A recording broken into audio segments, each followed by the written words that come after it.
Hello and welcome to the Game Theory Podcast. I'm your host, Sam Vecini. Today, Bryce Simon and I are going to break down the rookies that played at 2025 NBA Summer League, from Cooper Flagg and Dylan Harper, all the way down to some of the other fun guys like Carter Bryant, and even maybe a couple of guys that went in the second round and late first round that maybe really impressed, including Nick Clifford. But most importantly, we're going to talk about Summer League Championship Game MVP Knueppel. But first, let's hit the music. They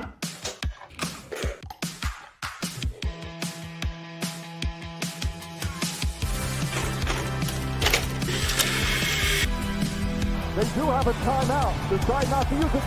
Way downtown. Bang! Bang! What's this going to be? Oh! Are you kidding me? Hello and welcome to the Game Theory Podcast. I'm your host, Sam Vecini. But if you watch the tape, what you will see completely orchestrated this game. Bryce, what's going on, buddy? What's up, Sam? How are you? You know what's funny about your intro? I have about 10 pages of notes for these next two podcasts, and that doesn't count Pistons games and other teams I watched and players I did breakdowns on. There were two players I wrote down. Sam got it. Who do you think those two players are, where I'm just going, you know what? I don't need to write notes because I know my guy Sam Vecini will be able to wax poetically about them. One will be on today's episode. One will be on tomorrow or Thursday's episode. I mean, Cam Spencer's one of them for sure. Cam Spencer is one of them. And is the second one Con? Con is the second. And so yeah. In reality, I do have notes on Con. On Cam, obviously I've seen him in the NBA, but I legit wrote in my notes, Sam has this one, and I'll just let him do his thing. So I really need to stop just like diving into the, like the non-traditionally athletic white guys. Like that's honestly, I do think there is like a marginal, advantage to be had in drafting guys that don't look like traditional NBA players for whatever reason. Like, I think people just don't value them in the way that they should. Oftentimes it's, there is a marginal advantage to be had by looking on the margins at the end of the day. But yeah, I mean, look, I'm getting concerned that people are going to start thinking some negative things about me on certain topics. Here's my issue. We got called out for being a Day'Ron Sharpe propaganda podcast. And I'm like, we've talked about Day'Ron Sharpe way less than we've talked about Cam Spencer or Knueppel when you factor in actual NBA production thus far in their careers. And there's some age variance to that. But no, I just like to give you a hard time with it. I'm excited to talk about this today. Well, Bryce, I'm excited to talk about this. And then you know what I get to do? Yesterday, I went out, got fitted for a new driver. I get to go out and I get to go test it out on the simulator. So I'm very, very excited. Also went out and got a lob wedge. It was the right call. I needed a 60 degree. I know that you're excited about all of this. You live in Kansas. Like, you need to go hit golf balls at some point, Bryce. I've tried. But when I think Randy and I were first married, maybe only had one kid, maybe even before we had kids, I tried to pick up golf. And beautiful Sunday morning before church, all of that, a little bit of dew out, just a beautiful Sunday morning, right, Sam? And all of a sudden on the fourth fairway, I am chucking my club down the fairway because I'm so pissed. Yeah. And I've never swung a club since because I'm like, this is not the point of this. The point of this is to go out and enjoy and have fun. And the problem was I never properly learned the game in a way that I would at least be competent playing it. And golf is not a game where you just pick it up and start playing. So it is like, that's how I've never had a lesson golf wise or anything like that. Yeah. It's just that, and I'm not great. Like I think I'm somewhere between like an 8 and a 10 handicap, like in that ballpark. I'm not awesome at golf by any stretch, but like bogey-ish golf, like in that ballpark, something like that. I'll be in the 80s most of the time that I play, like, mid to high 80s. Good for you. But what is really fun is that my swing is extremely like baseball coded in a lot of ways, and I can tell this by the way that, like, we have all this data now, right? Like, I will go and like do TrackMan data and everything at the simulator that I have. Amazing. And I can literally tell that my launch angle and my attack angle, like when I hit the ball, is super low compared to like, professional golfers or even like high level, scratchish golfers, right? So my attack angle is typically like, -1, -2, or like 0 or so. And I'll hit the ball more on a line as opposed to getting the ball like super elevated. I'll get it elevated, but not like, I'm not like hitting ground balls or anything, but like I'm hitting more like line drives. And that's what I'm working on right now, is trying to like really elevate the ball, but it comes from baseball because it's just like it's like way more of a shallow swing. You know what I mean? Amazing. That is. Yeah. So wait, this thing is just at your house? No. I have like a membership at this place. Okay. It's 5 minutes from my house. Very close. Is it a golf course as well? Like you can choose to do either, and the simulator is just an option of a couple things, it's a combination simulator mini golf like area. Interesting. So how often do you actually play outside, like on a course? It's winter right now, so not often, but like I'll try to go once a week, whenever it's. Got you. So very cool. Okay. Let's talk about basketball now. Right. Summer League was very fun.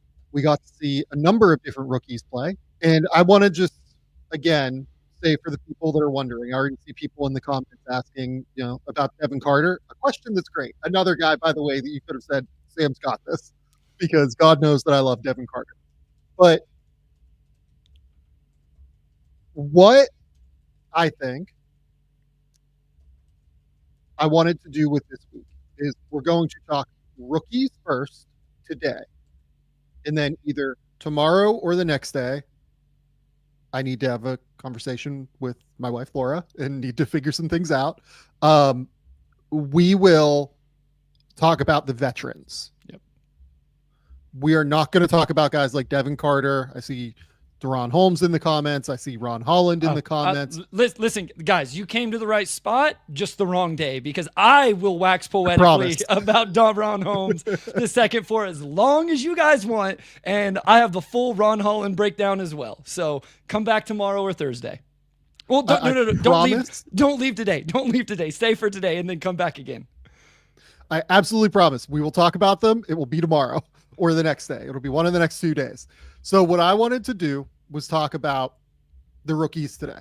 And there's no better place to start than Cooper Flagg, sure. Right? Yep. So Cooper Flagg in his first 2 Summer League games goes for like 10 points in the first game.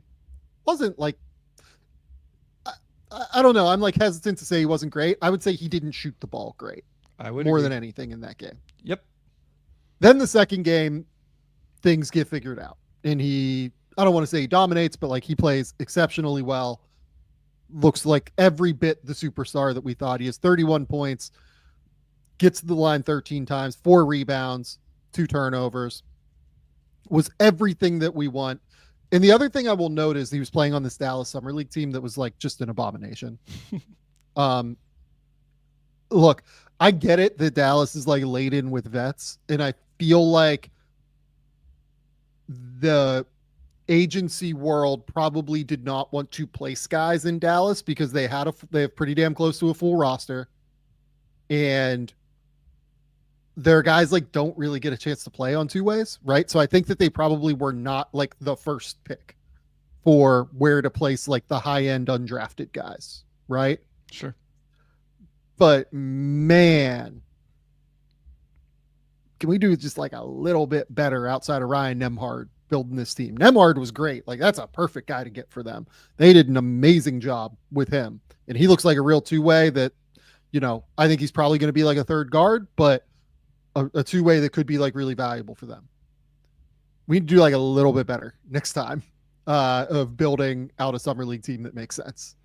Yeah, I mean, their second leading scorer, truly, and it's Miles Kelly whenever Cooper Flagg's not playing, and 75% of his shots come from the 3-point line. That's not a knock at Miles Kelly. It's just like Miles Kelly, for what he is, shouldn't be the focal point of the offense whenever Cooper's not on the floor. And so I think that's important context. There's always a lot of important context, anytime we talk about guys, especially in Summer League. You're going to hear us say, I don't know how many times over the next 4 hours of conversation on this episode and the next, that it is Summer League, that percentages have a lot of variance in Summer League. It's not always the most trend. So like with Cooper, my biggest takeaway was, where was he getting his shots, right? And that was one thing I did find interesting. Yes. I'm not saying it's a bad thing, but I'm interested to see if you thought this as well.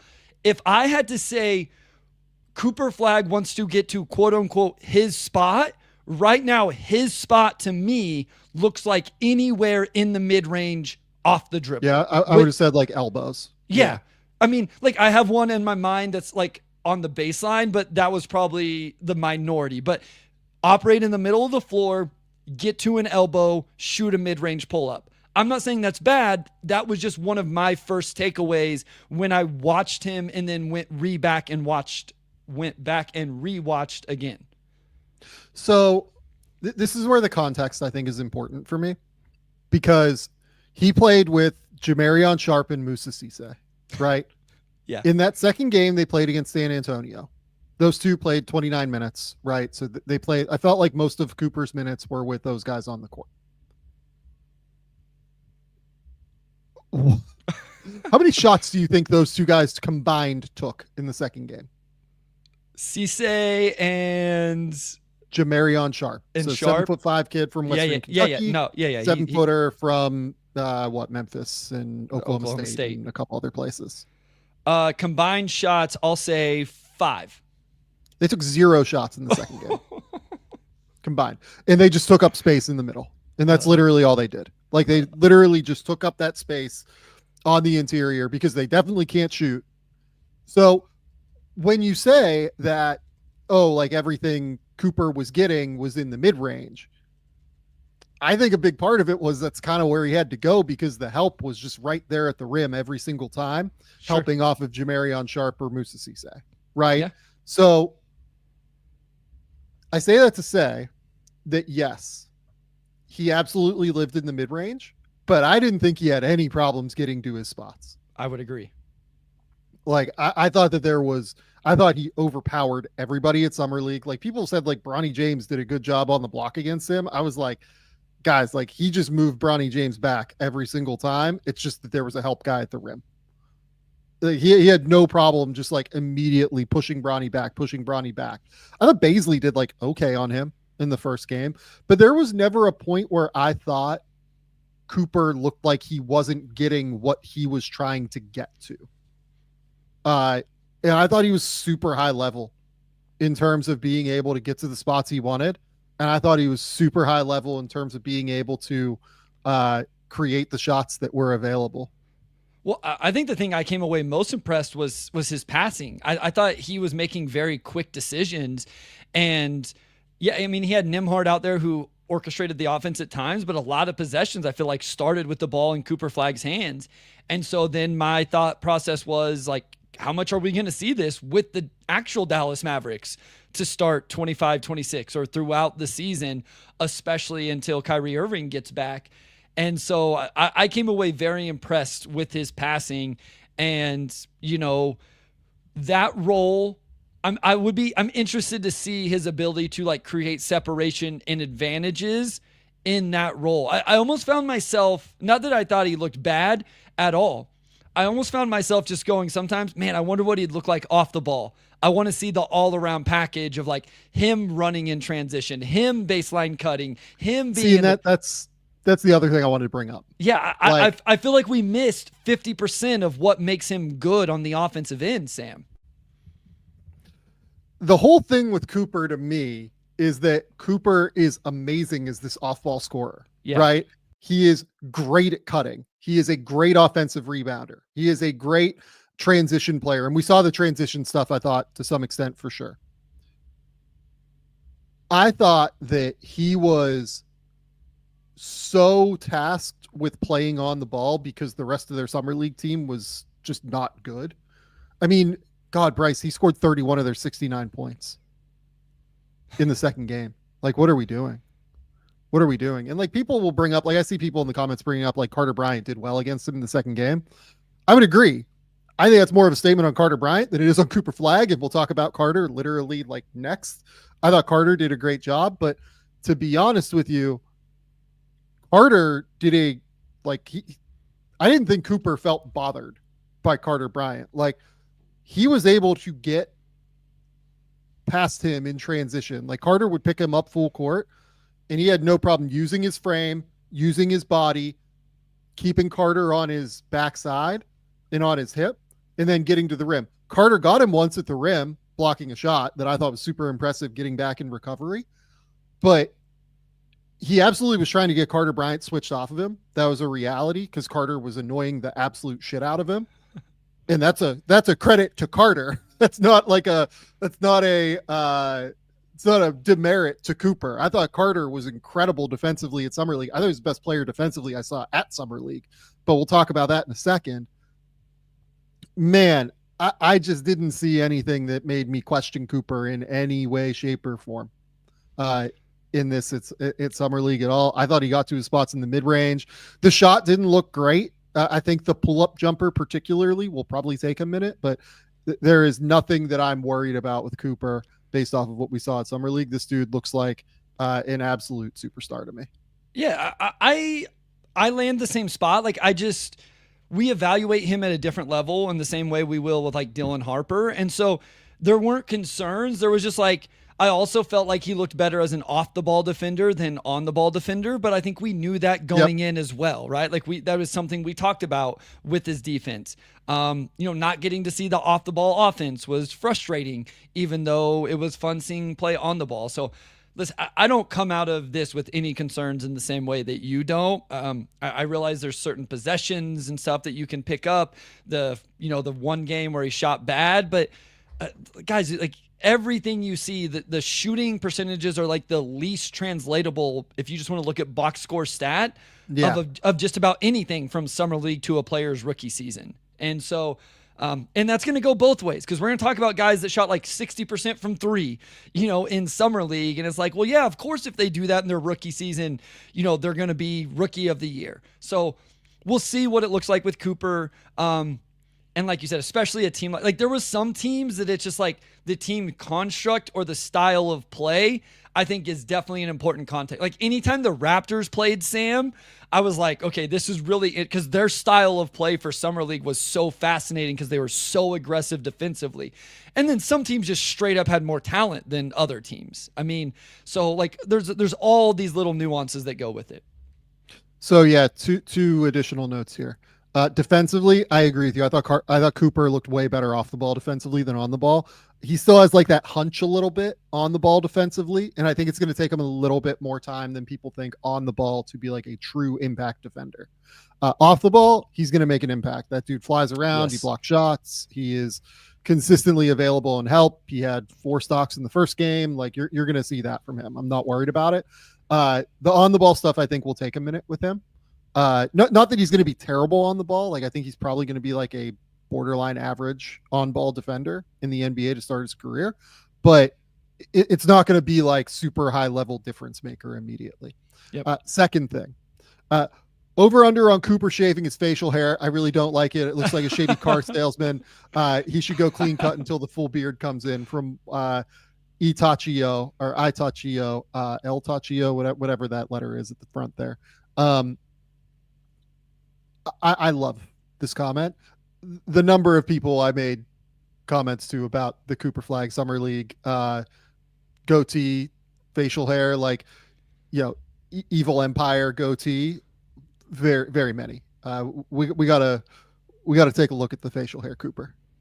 I was cool. I thought it was good. I thought it was like, hey, I have left Duke. I'm a professional athlete in the NBA. I'm going to look like a grown-ass man, and I respect the attempt to do so. Agree. Final note here on Summer League in general, and this is going to feed into what we talk about with Carter Bryant at the front here. I think that the Pacers and a few other teams across the league have really gotten teams inspired to experiment with full court pressure. That was actually like, forget the players forget anything like that.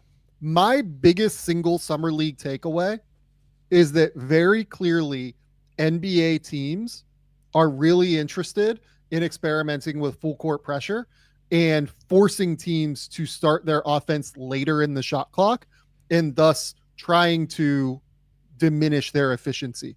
The number of teams that I saw experiment with full court pressure defensively at Summer League particularly was exceptionally high. And I think that's going to be a real thing that we see early in the regular season. Stylistically, I think that's actually my biggest takeaway from what we saw. That's interesting because now that you say it, I agree. I think when I watched it, I was just like, oh, this must just be guys trying to prove something or teams. I guess it is just teams trying things out. I didn't think about the actual correlation to let's see what this looks like in general. I have a few as well. Split screen interviews. I don't need to see the other guy on the screen. You don't need to show me that they're interviewing Scotty Barnes. I can just hear his voice. And I thought it was hilarious, the random dudes that try to take over games. Like Kenneth Lofton taking over Boston Celtics games was just like pure gold in some of the summer league. So those were my very important takeaways. Yeah. And that feeds into Carter Bryant here. I thought Carter Bryant was the best defender that we saw at Summer League, and we're going to talk about him and Dylan Harper now. We're going to go in order of the draft, basically, but when we get to a team that like drafted 2 and 14, just so people can find it in, their podcast feed, in their, video feed, whatever it is that however you're consuming the show, we want to make it as easy as possible for fans of those teams to find their teams. So we will talk about Dylan and Carter together, but I do want to start with Carter off of that point because Carter Bryant was phenomenal on defense. Mm-hmm. The offense, real question marks, significant, substantial question marks, but we knew that entering this process. Defensively, the way he was able to pressure at the point of attack, the way that he was switchable defensively, he had no problem dealing with guards. He had no problem dealing with bigger guys like Cooper Flagg. He looked like one of the best defenders I've seen at Summer League in like a few years, frankly. I thought he was phenomenal on that end of the court. Yeah, he was really, really good. I think he was impactful in all of the ways you would want to see. He just kind of, I think his process is really good. I mean, even offensively, I know we'll talk about it. Like, he just didn't make shots. And we knew there were going to be some limitations. We talked about it in terms of that. But I think the thing that stood out to me the most on the defensive end was he never gives up on a play, Sam. Like, he always is willing to make the next play, find a way to make an impact or contest a shot. And there was a play in particular. He was guarding on the wing. I think Isaiah Collier drove middle of the lane, kicked to Filipowski in the corner, and he rotates off the wing and is able to get there and contest and blocked the Filipowski corner catch and shoot 3-pointer. And it was just, it wasn't like a super highlight play, but it just kind of showed what he is about in terms of multiple efforts, never giving up on a play, combined with the size and athleticism to make an impact with that type of effort and recognition. I am with you and everybody else that he was really good defensively. And I think that to piggyback off of that point that you just said, what impressed me most defensively was actually the recovery speed in general. Like in ball screens, again, like Cooper got him on his hip. Who'd they play in their first game in Vegas? It was it the Sixers? No, it was it the Sixers? It's the Sixers. I think it was the Sixers, to be honest, because I think it was like kind of a blowout, if I remember correctly.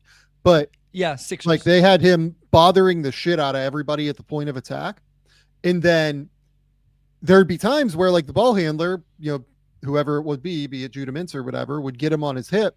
And then his willingness to fight around the screen, to stay on his hip and never give up on the play, and then absolutely swat the shit out of shots at the rim, and really be able to elevate off of 1 foot, off of 2 feet, to be able to get back there and contest that shot, I thought was like genuinely like pretty special honestly, defensively. Like there are guys that like just don't have those athletic traits to be able to do that. Forget like even the effort, which other guys just don't provide. It's the combination of the effort and the athletic traits to be able to do all of those things that I thought was wildly impressive from Carter. Offensively, I mean, you can make one of two arguments. I will say that I liked the fact that he was willing to shoot. Like, I thought it was really important that he was just a willing 3-point shooter at the end of the day. I thought it was very telling how limited he was in a lot of ways. I do wonder if getting him into more of a uncontrolled chaos of summer league situation might help him, where like he's able to get into rhythm. He knows, okay, stand in the corner, knock down threes.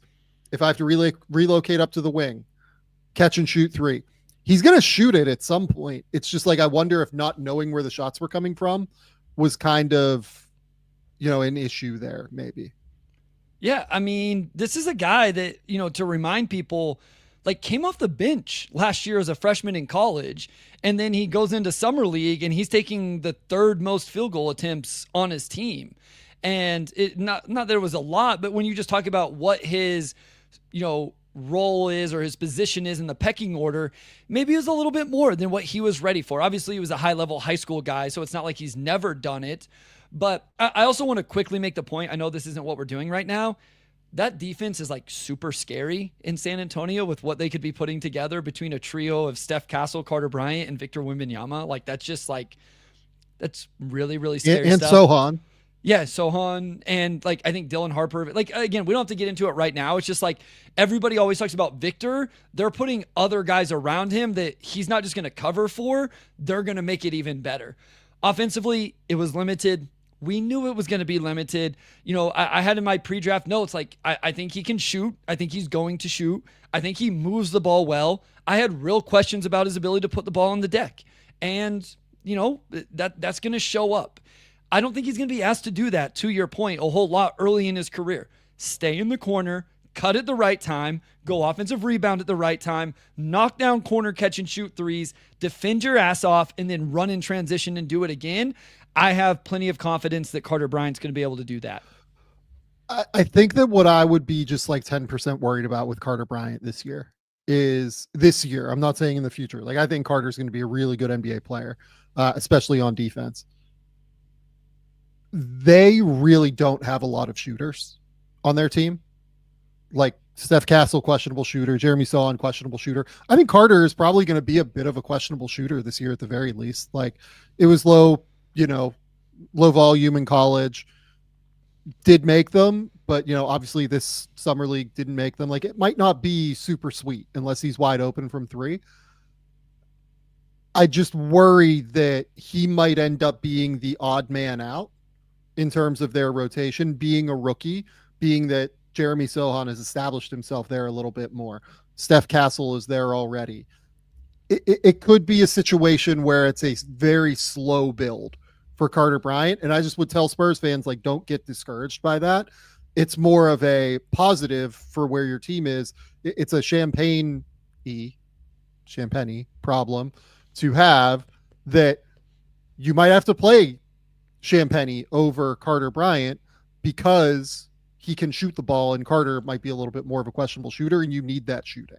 Well, and you have Harrison Barnes there as well as a vet, right? That I thought offensively filled the role that they needed. He shot 43% from three last year, to your point here. And so, it is interesting. Like I kind of pencil him into the rotation. But when you look at that Spurs roster right now, he's probably not in the 10-man rotation. I would kind of argue that like what he brings is kind of the thing that they need the least right now. Because they have they have really good defenders around Victor already. So, it'll be interesting to see how he might just push defensively and they might just be like, he has to play because he's so good on defense, but we'll see what happens there. Yep. Okay.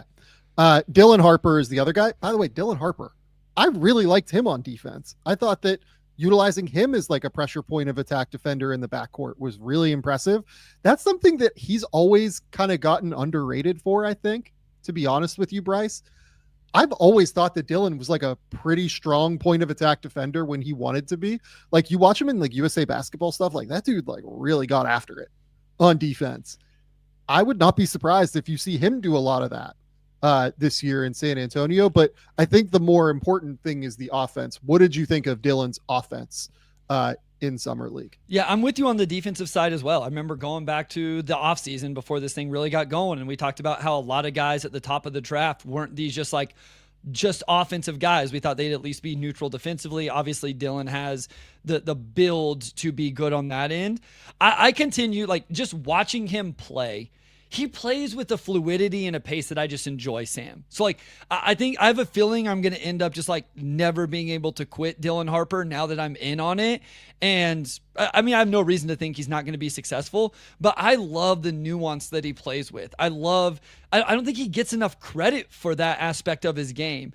And the handle he has to navigate defenders, he uses eye manipulation on his passes, he changes direction, he changes play. He just plays with a tempo that's really fun to me. And then it seemed like he's ready for the counter move when the defense throws something at him. I know when you look at the numbers, the assist to turnover ratio was negative. I will say, like, assist numbers lie, and especially in Summer League when guys aren't always shooting a very high percentage. Turnovers, sure, like that's probably a worry. He's got to make shots. We know that. I thought he looked like an NBA player. I thought he was in control of his body and the game and the pace that he was playing at. Completely agree. I mean, look, that's always the thing that I've loved with Dylan Harper. I mean, like, I'll just pull up the draft guide here that I published. I mean, the polish has always been the thing that I love the most about him at the end of the day. Just looking at it on screen here, has a very polished game. Footwork's tremendous for a teenager. Very creative mindset with his handle. Sets up defenders incredibly well with a bevy of different moves off the bounce, all while staying balanced off 2 feet. Throws hang dribbles and hesitations into crossovers and behind the back dribbles, strings all those moves together with confidence, consistently plays at a sharp pace. And the other thing is just the counters. Like you said, be it the anticipation or the Hooper gene or whatever it is, he just always seems to be able to take advantage with the crossover if defender gets slightly off balance. He just really knows how to play with counters at the end of the day is what's so impressive to me about him. I love what Dylan Harper is capable of. And I think he's going to be an incredibly, incredibly impressive player for them this season. I think he's going to come in and play a real role for them from day one. Offensively, in terms of what I saw, I thought that he was really impressive getting to the basket. I thought that all of that stuff absolutely translated from like moment one. The ability to break down defenders, keep them on his hip, get all the way to the rim and finish. The finishing wasn't amazing, but again, Summer League basketball, it's just really hard to have space in Summer League. Like Ibrahima Diallo played, 5 minutes that game, went 0 for 1. The Osifo guy who was like their backup center played 20 minutes, took 2 shots. Summer League is like the easiest place to help off of the big basketball wise, like in the NBA. And I think it's just really hard for guys to finish a lot of the time. In the NBA, Harper's going to have even more space to finish around the rim, I think, than what he does at Summer League. So I thought he was really impressive. I really like Dylan. Yep, I agree. And look, again, you look at the numbers, played 2 games, sat out, the first couple here with Summer League, but 16 points in both games, only had 2 assists in both games. But again, like you said, I thought it was not reflective of his passing. Averaged 4 rebounds in those games. I thought he was totally fine. I have no issues at all with what I saw from Dylan Harper. Yep. Okay. Before we move to the next set of players, we got to shout out our friends over at Trade Coffee, because look, I've got coffee here that I'm drinking out of my beautiful Ravenclaw cup. Shout out the folks that are Ravenclaws like I. Where is my ad copy, Bryce? Why is my ad copy gone? I did this last time too. You did do this last time. I love it. What a disaster. Okay. Whether you're gearing up for back-to-back meetings, shuttling kids back and forth to activities, or tackling an endless to-do list, your morning sets the tone for it all. That's why it should start with the perfect cup of coffee crafted just for you. Enter Trade Coffee. Trade is the #1 U.S. coffee destination, bringing you fresh coffee from over 50 of the country's top roasters. Trade's experts have taste tested thousands of coffees to curate over 450 amazing roasts. Whether you're new to coffee or you know your favorites, they're going to handpick the perfect coffee just for you. They'll even get cold brew for those hot summer days. It's funny, my wife and I, we like very different coffees.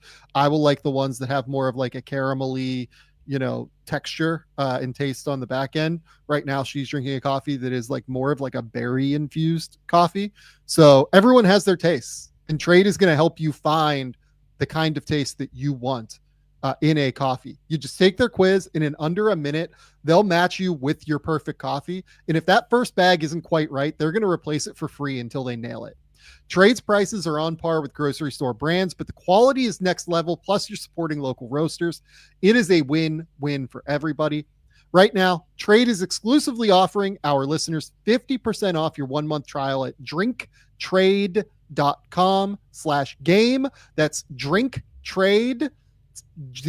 Wow, my brain just like froze there. drinktrade.com/game, GAME, for 50% off your 1-month trial. That's drinktrade.com/game. We love the folks over at Trade over here at Trade Coffee. Okay, man, that was a rough ad read. We got there in the end, but it took a second for us to get there. Okay, let's go to VJ Edgecombe. I don't think we're going to spend like a crazy amount of time on VJ just because he only played the one game. I thought that what stood out most about VJ was the shot creation. Particularly, they really let him loose to be able to do what he wanted to do in terms of getting to the shots that he was trying to get to. Obviously, like, the percentage wasn't amazing in this game, but he did actually genuinely create those shots. And what is going to be most interesting to me is what the on-ball upside is for VJ. I think you and I have been like a little bit more questionable on that than some people are. I really love what VJ is capable of as like an off-ball player, as a cutter, as a transition player, stampede cuts, different little, actions where you get him on the move and then he can use his athleticism and driving ability. I really liked all of that as a potential outcome for him, but the ability to like play in ball screens and get to his shot, that was like really my question mark with VJ at the end of the day. And he, in that one game, and you don't want to like over index, it's one game, obviously. I thought he was really good at kind of getting to the spots he needed to get to. Pull-up shooting was like the big question for him coming into the draft. In high school, he only took 35 pull-up attempts in his senior year, which is a very low number, obviously. This season at Baylor, he only made 13 of his 49 pull-up attempts. His balance just looks really off in those moments to me. But I thought at Summer League, it wasn't as disastrous, I guess, as what we had seen previously. I think he's like clearly made some real strides there at the very least. But like let's be clear here in terms of like what it was. He made 5 of his 10 pull-up mid-range jumpers in that game, but went 0 for 4 from 3. So like he still went 5 for 14 on the pull-up like jumpers. It's just 5 for 14 is still, 37% or whatever, 38%. It's still not awesome. The fact that he created those shots, though, to me is the really important part. Like, again, in however many games he played at Baylor this year, probably 35 or whatever, he created 49 total pull-up shots. In this one Summer League game, he created 14 pull-up shots. That is a testament to how the Sixers want to develop him, but B, it's a testament to his continued improvement, being able to get to his spots. And, it was one game, but I thought that ability really flashed to me. Well, and I went back and watched the Salt Lake game too because I wanted to like refresh my mind on Ace Bailey before today's episode. And that was my biggest takeaway coming out of that game too, Sam, was the pull-up jumper in the mid-range looked really good. And a lot of it was, almost all of those were him handling the ball and him getting to those spots and then elevating and knocking them down. And if you just look at the entirety of those two games, he was 43% from the field, but he went 2 of 12 from 3. Like, he just didn't knock down threes. So his 2-point percentage was, whatever, was much, much better, right? I think the other important thing to note is, like, I think he showed a lot of the other stuff we've talked about with him. He averaged 8 rebounds a game in the 2 games, averaged 3.5 stocks. He showed off the vertical pop at times, the athleticism, the explosion, all of that. I mean, I'm not worried, but I will say that in the pre-draft process, the scouting process, I noted that he had a very long dip, like a very long wind up into his shot. And I was a little bit nervous about his jumper in regards to that. Very small 2-game sample. It's not something to write home about right now, but I am just kind of interested to see if it's something they work on, if it's something that hampers him early in his career and he really has to work on, because he didn't shoot well from 3 in those couple of games. But it was interesting to see what he was able to do off the bounce, a little bit with his passing, all of that. That was probably my bigger takeaway, because I knew that he was athletic. I knew that he would defend. I knew that he would go grab rebounds. Seeing him do some stuff with the ball in his hands was fun. Yeah, I'm going to be honest. I didn't watch the second game against the Wizards. I'd completely forgotten that he had played the second game, but I'm at least intrigued to see where he is able to get to on the ball now. That's going to be the real kind of pressure point. To me, though, at the end of the day, like, he's going to be an awesome defender. He's going to be a very real off-ball player. And he looked bigger. Like, I walked by him a couple times, got to see them like very close. Looked a little bit bigger than what I remembered, because I'd seen him live before at Hoop Summit. I actually do think he grew like over last summer and got like a little bit bigger. So I'm like less concerned about that, I think, than what I was previously. He is a very real, interesting player to me now. Yeah. Okay. Now we have a big group to talk about here. With the Charlotte Hornets. The Charlotte Hornets won Summer League, which they beat. Did I say this on the podcast that I was like saying the Kings were going to like absolutely rip Summer League? I can't remember. I don't remember if you said it on the pod or not. So after I watched the Kings once, and I was talking to like one of my buddies who works for an NBA team, he was like he actually like brought it up to me first, and then like I watched them and I was like, oh yeah, this team's definitely winning Summer League, the Kings. We'll talk about the Kings in a minute. The Kings had they were like 10 deep with like 2-way guys. It felt like to me. It was insane. They were so deep and so like athletic and everything. And Nick Clifford looked great. Devin obviously looked great. Everything like that. And the pesky Charlotte Hornets, they come through. They win Summer League. We'll start with Knueppel, who's the MVP of the first game. Khan, just like a legendary human, dives for a loose ball, gets like hit on the head, like starts bleeding in the game prior, and still plays like the Summer League championship game because he's like a competitive, like crazy person in the best way. I love Khan. I had Khan at 3, I had him in that group with him, VJ and Trey. I really like all 3 of those guys. I think they're all going to be like really high level, like difference making NBA players. I think we need to like really put some respect on Khan at some point here.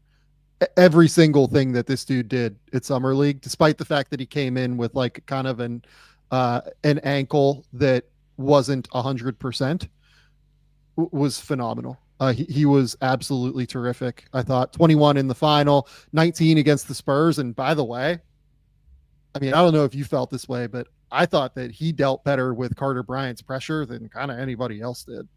Honestly, like he just continues to play at his own tempo and had no problem dealing with the athleticism that Carter, brought to the table. Yeah, I mean, I think that's what's impressive about his performance was the first game he didn't perform well. 5 points on 8 shots. Like there was a lot of buzz in the gym about like how he really struggled and really needed somebody to create shots for him. And Charlotte maybe didn't necessarily have that guy in that situation. And then 16, 19, 17, 21, varying levels of efficiency, but consistently rebounded the ball, consistently passed the ball. I thought so here's what how I wrote it. And I think you would probably even agree with this. I think the lack of athleticism does show up, but I also think the strength and physicality he plays with shows up as well.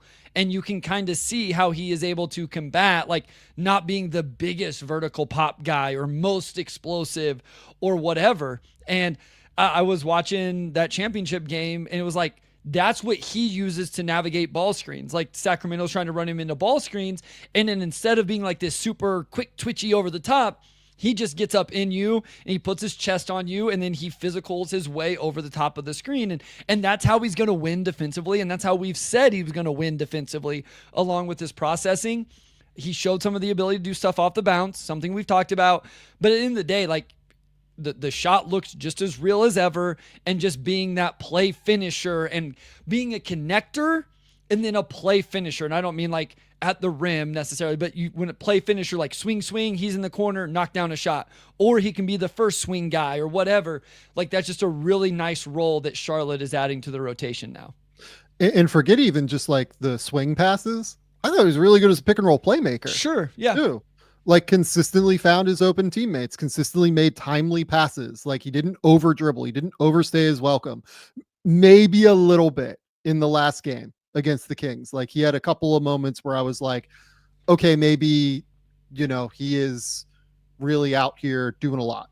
Right. But he's trying to win a championship. And I liked the fact that he was willing to take over and try and win in that moment. Again, we said this on draft night. I think Summer League went toward proving it more than anything else. You could not have drafted a better guy to put between LaMelo Ball and Brandon Miller because of the unselfishness, the passing, the secondary ball handling, the shooting, the physicality, the competitiveness, the entire thing. I thought it was absolutely phenomenal, and I loved it. I loved every second of Knueppel once he sat that second game. From that moment forward, after he sat that second game, I thought he was fantastic. Yep. Okay, let's go to Liam McNeeley now. I think Liam was probably the guy that surprised people most. I mean, look, it's weird. Like Liam got this like bad rep from the public draft, like Twitter folks. When the reality is like, I think that those, I don't mean to like take shots at them by and large, but I think that where they often go wrong, and I'm not even saying they're going to be wrong about Liam. It was Summer League. Like we'll see what it is. I think that they often overvalue the analytics over small samples of like 35 games as opposed to the context of what things are happening. Essentially, like Liam McNeeley did not have a point guard at Connecticut this year and had an ankle injury. And I mean, I don't know about you. I felt like Liam looked more athletic further out from the ankle injury than what we saw at Connecticut this year, because again, he is a crazy competitor from everything I've ever been told about Liam McNeeley. And I know a lot of people that are very close to Liam McNeeley. Like everything I know is that dude is a wild competitor, and he gutted through this ankle thing. And like, it wasn't easy for him. And now you look at Summer League, he's healthy. He comes out. I thought he played really great in that game against the Jazz, first and foremost. Like he was a monster. He had 22, 12, and 6 with 3 turnovers, 7 of 16 from the field, 3 of 6 from 3. He was essentially their secondary ball handler. Like I thought he was phenomenal in that game against the Jazz. I thought it was one of the best Summer League games I saw from a rookie outside of the Cooper Flagg game. Yeah, I mean, here's my one. Listen, I lowered a little bit on McNeeley throughout the draft prospect, but all of a sudden I started seeing him like sneak into the second round for people, and I'm just like, he's a wing with good size that can shoot. And I remember talking to somebody or listening to something like, oh, there's shooting questions, and I'm just like, I don't think there is. Like the dude has shot it for his whole career, and he plays hard, and he has a good build. And yeah, like, is he the level of athlete you may want at the NBA level? Maybe not, but he's athletic enough. He can pass, and he's going to compete on the defensive end. So again, super small sample, 2 games. I'm not surprised at all that he went 6 of 14 from 3. You know, he also went almost 90% from the free throw line. I know he's a guy that like appreciates the impact of rebounding the basketball, which he did at a high level in these 2 games as well. I mean, I think if there's anything I would push back on, not from what you said, but like, I don't know that he's ever like a on-ball guy. And I know there was some of that in Summer League. I would say that's a much longer term role for him. But in terms of what he will be asked to do as an off the ball wing, connector, shot maker, rebounder, dive on the floor, take charges, Liam McNeeley is going to do all of that. I mean, I think both of us were very excited about the Charlotte Hornets draft, and these 2 guys were a huge part of that. And I think at least in Summer League, you kind of saw why. Like, they showed off the kind of the aspects of their game as to why we thought this would be a good infusion of talent for that organization. Yeah, like I saw that some folks online, again, you know, making fun of myself a little bit here for writing it the way I did, where I was like, look, like in Knueppel and Liam McNeeley, like they just absolutely upgraded their competitiveness and got everything that they're looking for. Like, this is absolutely like a culture draft for the Charlotte Hornets. And look, like I get the implication of saying that, like, you know, they drafted the 2 white kids and it's a culture draft for the Charlotte Hornets. But I think we saw why. It's Summer League. Like, those 2 dudes are just incredibly competitive. It has nothing to do with them being like white kids or whatever. Like, they're just incredibly competitive. And by the way, I feel the same way about Sion James. I was going to say Sion. Like, that dude's also a crazy competitor. I say, if anybody wants to break it, I know what you're about to say about Sion James and where you had him ranked. So yeah, I had Sion really high. Like, again, another guy that I think is just a competitive dude who really wants to be there. So like, I look at what they did on draft night. They really upped their competitive levels. The thing I will say with Liam on the on-ball stuff, I agree with you that he's not going to be like a secondary creator, right? Like, I don't see that, even though that's what he did in that game against Utah, right? I will say that I think that this year at Connecticut, because they didn't really have a good point guard, forced him into expanding his skill set to play on the ball a little bit more. And I think that in the long run, that probably will help him. Sure. At the end of the day. Yeah. So, yeah. I think my distinction would be like, I could see Charlotte running ball screens with Knueppel as part of their overall like offensive scheme, where I think with Liam, it's more Con or LaMelo or Brandon, whoever has ran a ball screen. Liam gets a relocation, attacks a closeout, and then I very much trust him to attack that closeout off the bounce, get into the teeth of the defense, score, spray it out, throw the lob, whatever. I just think it's a little bit different in terms of what you may ask him to do in terms of quote unquote with the ball in his hands. Yep. Obviously as well, like Liam, you know, only played a couple games here. Like, he had like some I think like Achilles tendinopathy or something is what they were calling it. And Sion James, the next guy we'll talk about, also only played 2 games at Summer League because of a left hip injury as well. You know, in the game against the Jazz, which is the one that I watched like really close, competitive, tough, aggressive on defense, everything you come to expect from Sion James.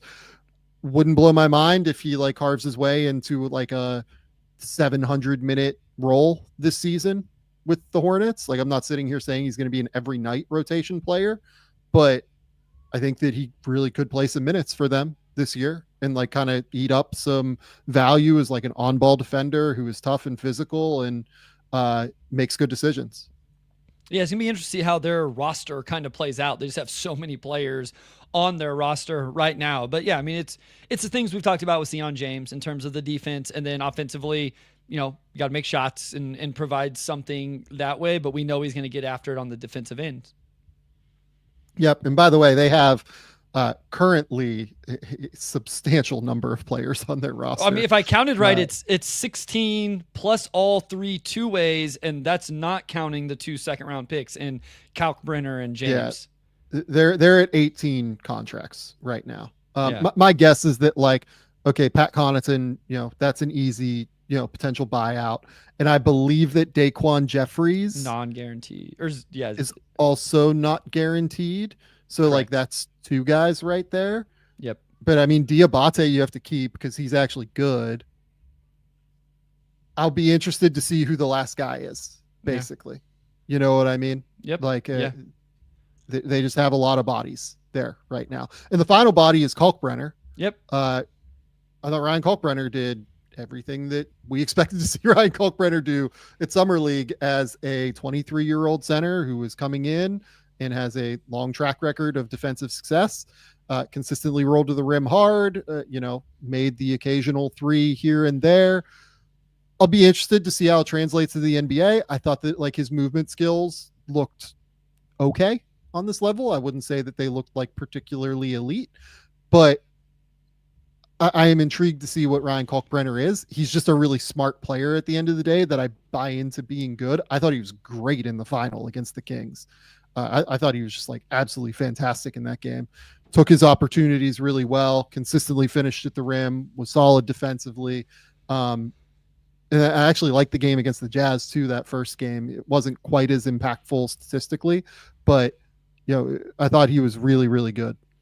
Yeah, I mean, that's what I had for him as well. Like, play finisher, has to stay in his role, like, and he can be impactful in that role. When you look at this roster, though, I mean, you mentioned Diabate, they have Mason Plumlee, and then you get to Ryan Kalkbrenner. So it's like there's a real path to minutes for him as a rookie. And then obviously the real interesting thing with him, because we know he's going to play drop defense and he's going to have his length and all of that, is what is he going to be able to do in terms of spacing the floor? Like, does that become a real thing or not? Because if it does, man, the value of him goes way up, as we know, an archetype we've talked about a lot. But I do think he did just those foundational things that is a limited role, but is still an important role for an NBA team, especially as a young backup big.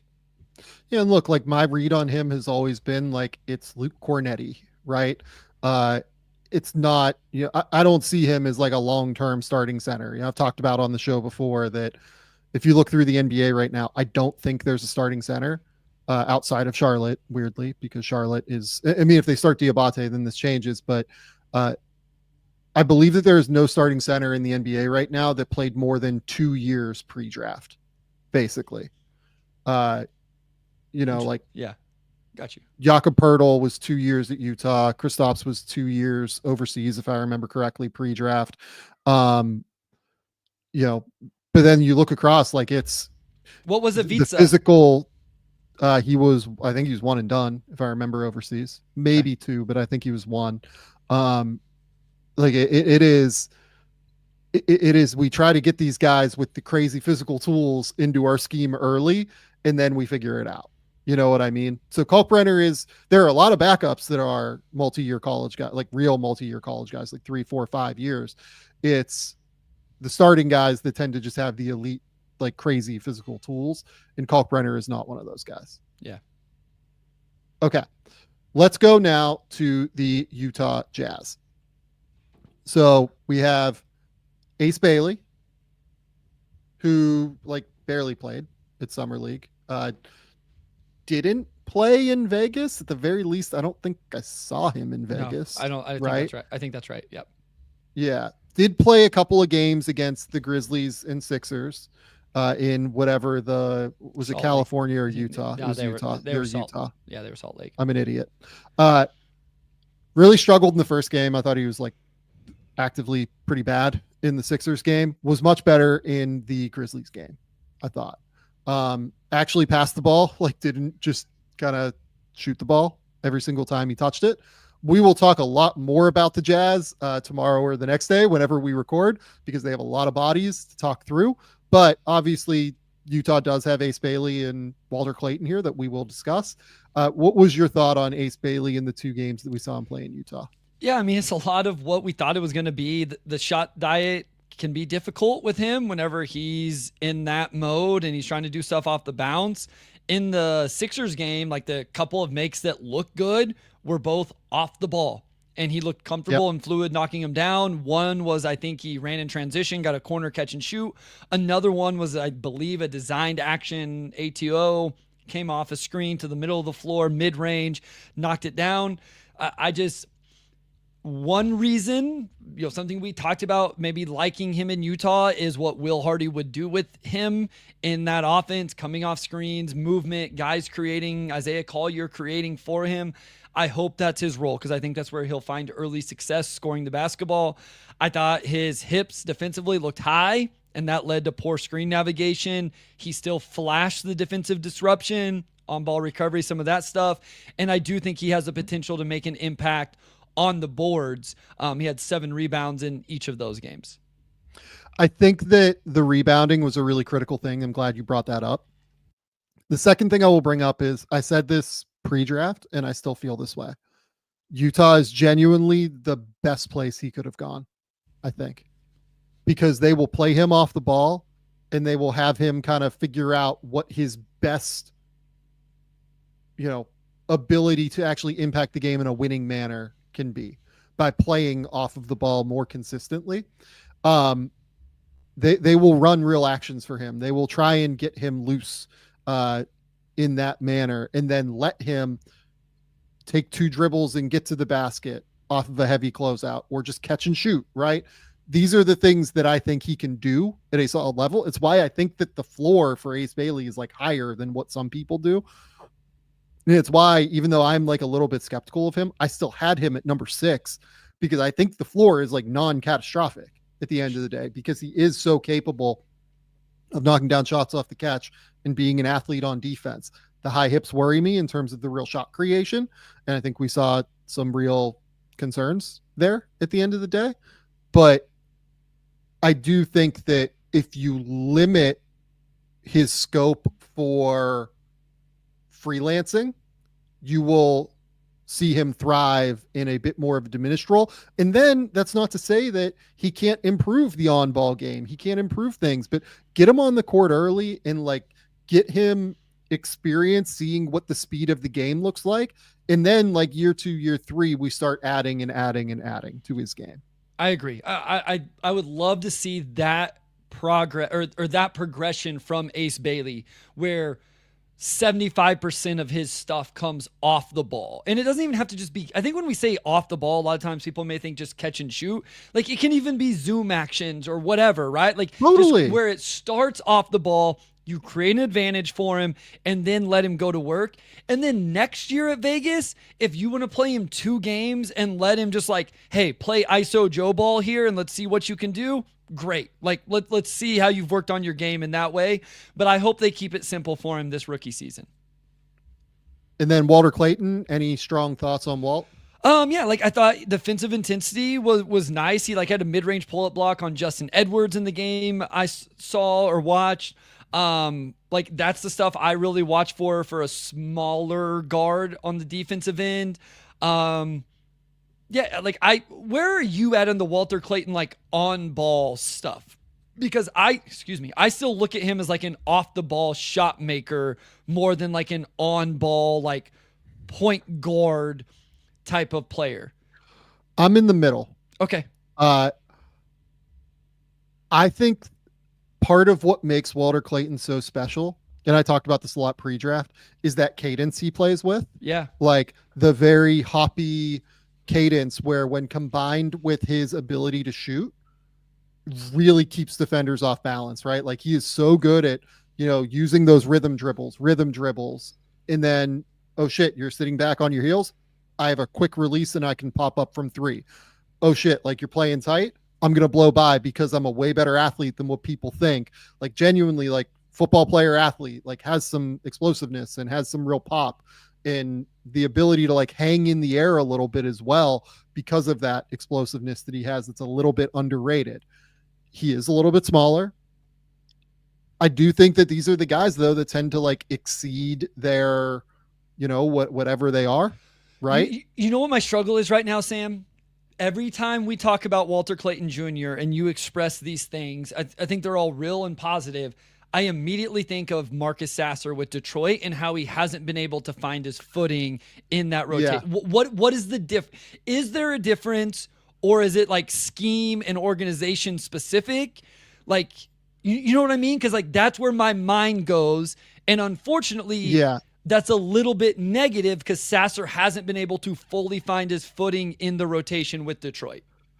I think so. Yeah, like they're both like right around the same size. Like I think they're literally listed as like both. Like people think of Sasser as like this really like skinny dude. He's like 195, like 200 pounds. Like he is very thick through his lower half and through his hips. I think the difference for me is like that cadence, that ability to play on the ball, because Sasser is like a genuinely great pull-up ball handler and like shot creator. Yeah. But I think that everything for Sasser is built toward getting to the pull-up three. Whereas for Walt, he has that cadence to be able to like blow by a little bit easier than Sasser does. And I think it keeps defenders just slightly more off balance than what Sasser is capable of. I also like still think of Marcus as like an interesting buy low guy for like a couple of places. It's more the archetype for me, Sam, because what I found, and this may be specifically what Detroit needs from him and what he's not been able to provide. Like I find myself going, I either need you to create for others better, or I need you to go play off ball and knock down catch and shoot and off screen stuff. I don't need you to play with the ball in your hands, give me a jab, and then step back into my three. And again, I think it has clouded my view of this archetype because it hasn't worked for him in Detroit up to this point. And it's like, maybe it's just a situation that doesn't fit him where, like you said, like you put him on a different team and he fills a really important role as the 10th man or something like that. And I'm trying to move past that, I think, is my issue. Not my issue, but like my hold up with Walter Clayton Jr. just a little bit. I think he plays just better off of balance and off of 2 feet than Sasser does too. And again, like I like Sasser less than I like Clayton. But I did have like a late first on Sasser for sure. I'd still be intrigued to see if like it's just a different spot. In theory, like this should be the location where it works because I really like the idea of him with Cade, but correct, you know, it just hasn't, and he might not be good enough, and that's the reality. Like he might be here in Australia in a couple years. Like we'll find out. Yeah, but I didn't mean to turn it into that. It just like that's what always comes into my head, and why I'm not always fully in on Clayton Jr., even though I very much acknowledge the talent and the skill. And I'm glad you always bring up the athleticism that is better than what people would guess. Go YouTube it. Like he has some big time, like highlight level dunks. Yeah. Like to me, he's just like kind of a better athlete than Sasser. Sure. And like plays off of 2 feet and plays off of balance. And like, this is where like you get into like the bag of tricks and everything. Like Sasser has a better bag off the bounce than Walter Clayton does, but I think Clayton's handle with the ability to play off 2 feet and play at that like different cadence is actually like a little bit more functional than what Sasser has off the bounce. So like to compare and contrast those two, like I just think Walter's like a better player at the end of the day. That's fair. And yeah, 20 points, 21 points in the 2 summer league games he played in Vegas. I thought he was really impressive and looks like he could be a rotation player for them very early on. Sure. Okay. Let's go now to the Washington Wizards, another team with multiple. By the way, the Utah Jazz could like have their own episode for the non-rookies in summer league, because I have a feeling that's going to be about 30 minutes long. Whenever we talk about those guys, it's going to be really fun. It's going to be like genuinely really fun. And look, like they drafted John Tonje, like. You know, Tonje had like an interesting first game against the Spurs. I don't really need to like dig much I'm good. into the rest of the Tonje experience. Looks like a decent catch and shoot guy. We'll see what the athleticism is. Yep. Okay. The Washington Wizards now, Trey Johnson. Trey Johnson did literally everything that we expect from Trey Johnson, and it fucking ruled, dude. Yeah. Like it was so good. I absolutely love Trey Johnson. I love his game. He's just the kind of dude that I buy into. Getting better, continuing to improve his craft, continuing to do what he does at a pretty damn elite level as it is right now. Did did only play 2 games of summer league, but averaged 20 points, shot 58, 46, and only 60% from the line for some reason, but like was everything that you expect, was great in transition, was an awesome shooter off the bounce, was an awesome shooter getting to his spots in the mid range and knocked down threes at a real level. So Trey Johnson did Trey Johnson things and looked fantastic. Yeah, this is another team that will need its own segment on tomorrow or Thursday with their non-rookies. But so many. Yeah, Trey Johnson, I'll just run through mine. Shot making is going to be so much fun. I love when he starts off the ball, like a little bit similar to Ace. Like I just like when they run him off actions and he looks so. What I love about Trey is, and this is an underrated aspect for me with him, was like a contest does not matter. Like unless they block it, it does not matter. It does not seem like somebody being there affects it whatsoever. What I came away most impressed, he did it 2 times in the game I like really broke down and watched, was the body control and the decel. He had 2 different makes from about 8 feet where he went 1-2, decelled on that 1 foot, was able to allow the defender to go by just a little bit with their momentum and then get enough lift to put it off the glass. Like being the type of shooter that he is with the ability to do stuff like that is really, really impressive. He had a sick cross-court whip pass in the half court of that game. And then defensively, I thought he competed. I thought he was in the wrong spot a lot, but I thought he at least competed, which is a starting point for a rookie bucket getter like Trey Johnson. Yeah, like I brought up the name Rip Hamilton pre-draft with Trey Johnson a decent amount, like modern day Rip Hamilton in a lot of ways, because like Rip was a guy that obviously like used his elite level shooting ability for evil in the mid range. Whereas now, you know, if Rip Hamilton was coming up in 2025, that dude would absolutely be shooting threes. Yeah, like there's for sure. No question about that. Yeah. Yeah. And I joke like saying it was for evil, but Rip Hamilton was a 3-time All-Star. He was consistently awesome over like that stretch with the Detroit Pistons. You know, if you look at his, what is this? This is like an 8-year stretch with the Pistons, who played at this glacial pace where it was, you know, defense first and only essentially there. And obviously they won a title in 2004. From 2002 to 2010, Rip Hamilton averaged 19 points, shooting 45, 35, 85. And again, like I would imagine Trey is going to up the 3-point volume. It's very reminiscent of that to me. And I think that that's probably what this is going to look like for his career.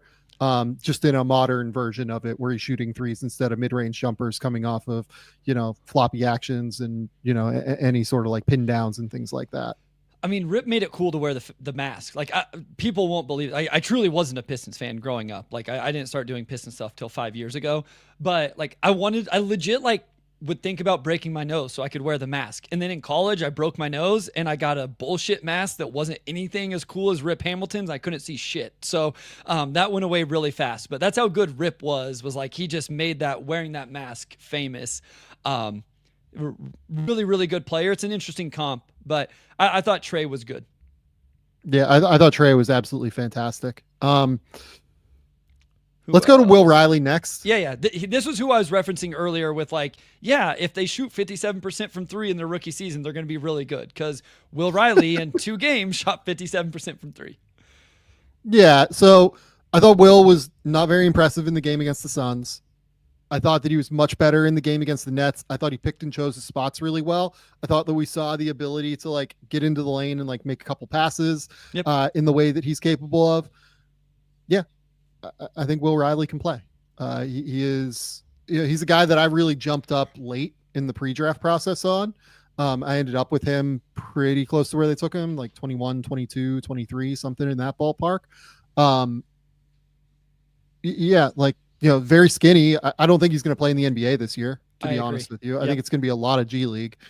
He's not physically ready. Like it really stood out even on the summer league stage. That it was going to take a second physically. But, you know, we'll see what it looks like. Yeah, I mean, that's essentially what my notes were as well. It's going to take him a while defensively, lacks strength, so he relies on putting his hands on the offensive player. He's just not going to be able to hold up yet, but flashed the skill level, made threes, made the passes. I mean, I think if you're a Wizards fan, if you were going into this season, think they don't need him to play right now. I mean, you can't wait forever because they're on rookie deals and like you want to get something out of them on their rookie deal, but they got plenty of other dudes to play. Will Riley taking a year to go develop his body and his game and his defense in the G League is perfectly fine for where this Wizards organization and roster is at right now. I agree. Jamir Watkins really good got better as Summer League went, was really good defensively throughout. They kind of elevated him into like a bigger role as Summer League went on. He continued to like go out and transition and consistently like try and get shots out there. I mean, I've played this game with you. If we played the game on the podcast, what rank is Jamir Watkins in terms of age on the Washington Wizards? We played this, yeah. Yeah, so it's now risen. Jamir Watkins is a new draftee who is the fifth oldest player on the Washington Wizards right now. Because they've gotten rid of two since the last time we played the game. Only one, right? Marcus Smart. Have they gotten rid of Holmes? Oh, no, yeah, just one. Yeah. I mean, look, like Holmes is probably not going to be on that roster long term, it feels like. But, that's where we're at with Jamir Watkins' experience. KO was on the roster when the first time we played it as well. They hadn't made that trade yet, right? No, he wasn't. Yeah, it was. I had not included KO in that. So, he's the fifth oldest player on the Wizards, which is hysterical for a number of reasons. He's 24 years old already. I like the fact that he's willing to fire from three. I just don't really like the jumper at the end of the day. We'll see what it looks like with Jamir, I think is where I'm at. Yeah. I like the defense, and this team could use a real wing defender for sure. We're going to talk a lot about Keyshawn George. I thought Keyshawn George, outside of Trey, was probably the guy that popped most for me for them, to be honest. You're breaking the rules. But we'll talk about him tomorrow. There you go. Okay. Next up is the New Orleans Pelicans. Oh boy. I'll let you start because I'll just let you go because I'm not I don't want to just like start as negatively as I'm probably going to, unfortunately. I mean, the worst part of this is Queen is hurt, right? Wrist injury, 12 weeks. So like that's probably the most important and most unfortunate aspect of all of this. Yeah, I mean, I saw some people that were super high on him coming out of Summer League.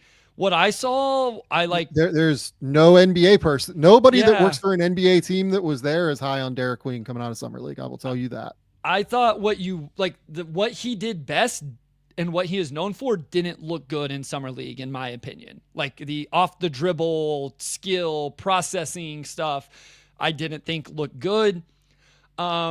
And Fears was like, we've talked about this. Like he's going to be small. He's got to figure out a way to make shots. And like, I don't want to just go to the stats, Sam, but this is pretty telling. Those two guys together average just under 5 assists and just under 11 turnovers per game. We knew this. It was super high swings kind of with both of those guys, even if we did like them in certain contexts and certain spots of the draft. I think we knew Fears was going to take a while, so maybe that's not as surprising. I think maybe Queen was almost the more quote-unquote disappointing one because I thought maybe Queen was more disappointing to me than Fears for sure. Yeah, I think that's where I land as well, Sam. Queen was, whereas Carter Bryant was maybe the best defensive player I saw at Summer League.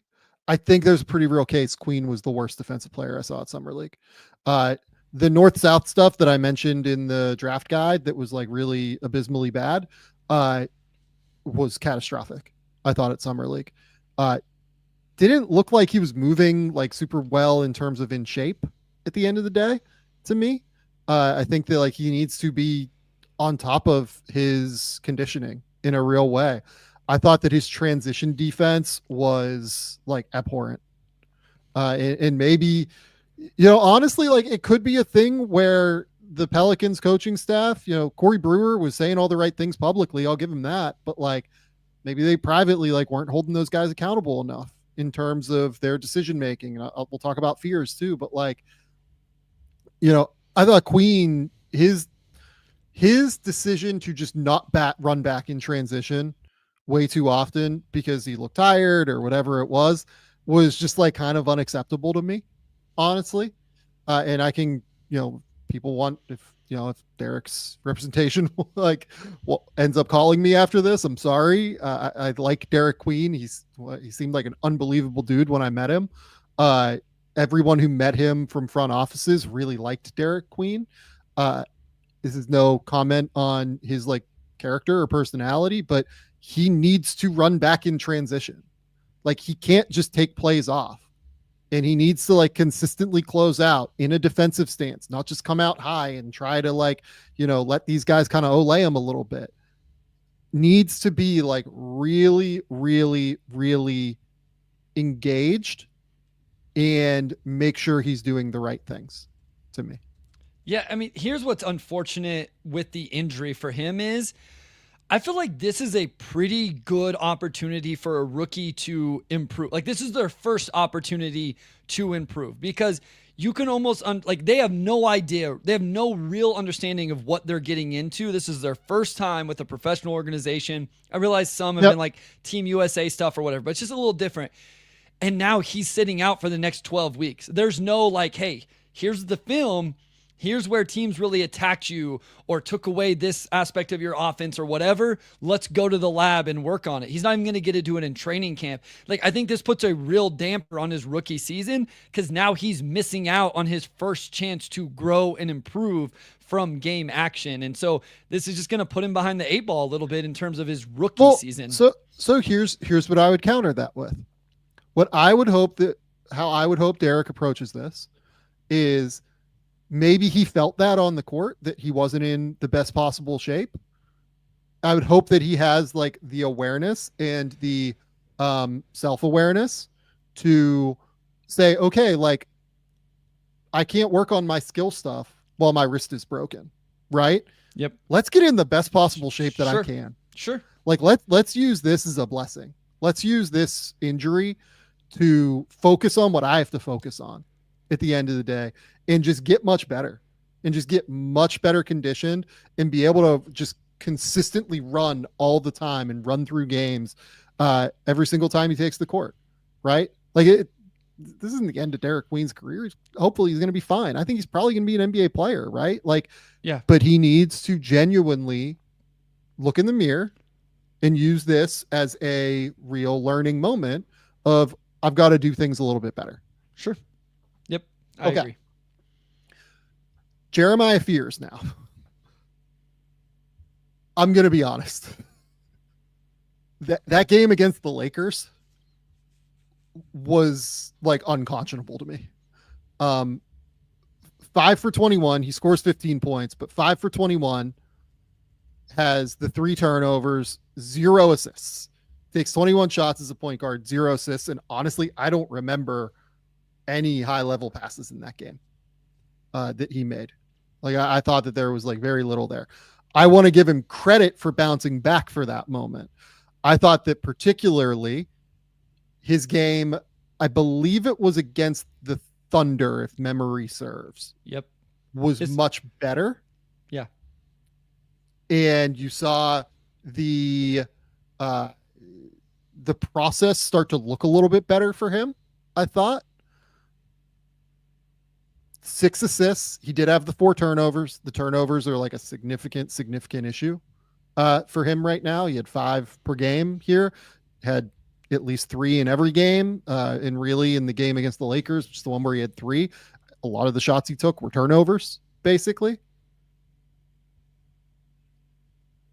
I liked the way that he showcased craft-based improvement throughout the course of Summer League. I thought that he slowed down a little bit, which was good. And I thought that that allowed him to be able to get to the line a little bit more effectively than what we saw early on in the first few games. But yeah, like I thought the first 3 were quite bad, I think is what I would say. Yeah, I mean, and that's what, if I'm going to give Khan credit for improving throughout, like Fears got better throughout, at least. I think that's fair. I also do think it's important to note, and it should be noted with every player, so it's not just fears. So like take this, if I forget to say it with other players, the level of talent for most games goes down with each game as well as guys get shut down. And so by the end of it, when that fourth and fifth game, especially if you're not playing some of the better teams or, in the tournament. So I'm going to give you the list of the Pacers guys that played in that game. Yeah. On the perimeter. Keisei Tominaga. My guy. Buddy Boeheim. Ray J. Dennis, who is like pretty good, honestly. And Steven Ashworth. So like a whole lot of small guys that can't guard. Yeah. Those were your perimeter like guards that were playing. And Ray J. Felton played a couple of minutes, but like those were your main perimeter guys. That's why like the games that or the second that game against the Pacers like didn't really blow me away all that much. I thought the Thunder game was like a little bit better and was a little bit more impressive to me. Yeah, no, that's fair. Like, I just think it's important to note that whenever you're looking at some of this stuff, in terms of, because like even that Thunder game, AJ and Topic didn't play in that one even. So correct. It's just, again, whenever we're talking about a bunch of different nuance and context. Listen, Sam, we've been talking about it for months now with fears. And we felt like we always think these young guards, it's going to take time. He's still only 18 until October. He's small. If he doesn't shoot it well, like that's the other thing that like just makes his life harder. And so it's going to take some time for what it's worth. 18% from three at Summer League. It's going to take him time. Like it just straight up, flat out. It's going to take him some time. The handle looked great. Sure. I also thought that like it was a lot of handle to kind of get nowhere at times, which was a little bit concerning. But again, that got better as Summer League went on. I thought he figured out how to use pace a little bit better to consistently get to spots, which was good. Yep. Okay. Now the Brooklyn Nets. A lot of rookies. The good news is that like we're at an hour and a half already, but like we've gone through a lot of teams that have multiple picks. Like we're not, and some guys were injured. Yeah, we're not in like a dead zone here of we're going to be going for 3 hours. Yeah. Let's start with Egor. Yeah. Because I think Egor was one of the talking points, certainly at Summer League. Surprising pick at number 8 for a lot of people, myself included. Played 3 games at Summer League. I thought that it was up and down, I think is what I would say. The good news is that he drilled 43% on 8 attempts per game from 3. Yeah. I think that if you're bullish on Egor because of the shot, you got real reason to be bullish based on the shot falling. My issue with Egor was never just the shot. It was the shot that, fell here, but I still have some questions about long term. Mixed with the fact that he doesn't really get by anybody. So real quick, you want to know how many 2-pointers he took in the entire Summer League, Sam? How many? 4. You want to know how many free throws he took in the entire Summer League? I would guess like 0 or 2. 2. Yeah. I mean, like that is, listen, all credit to him for knocking down shots. People have been raving about how much better it looked. I think the volume is even more impressive than the percentage is impressive, but the fact he was like, hey, 10 threes against the Wizards, 8 more against the Magic. I'm with you. Is like, I told you one time, like, how does he ever get by anybody if he's not using a ball screen? And that kind of showed itself in Summer League. You know what I mean? Like, how's he going to get by guys at the next level then? Correct. I didn't see that at Summer League. That's my main worry with him right now. And look, like, part of the idea of what the floor argument was for Egor, that like, okay, he's 6'8", he can dribble, pass, shoot. Hopefully that'll be enough, right? If you really bought into the shot, right? Was that if he shoots it, he can be a wing. Yeah. And he's big enough to be a wing. Okay.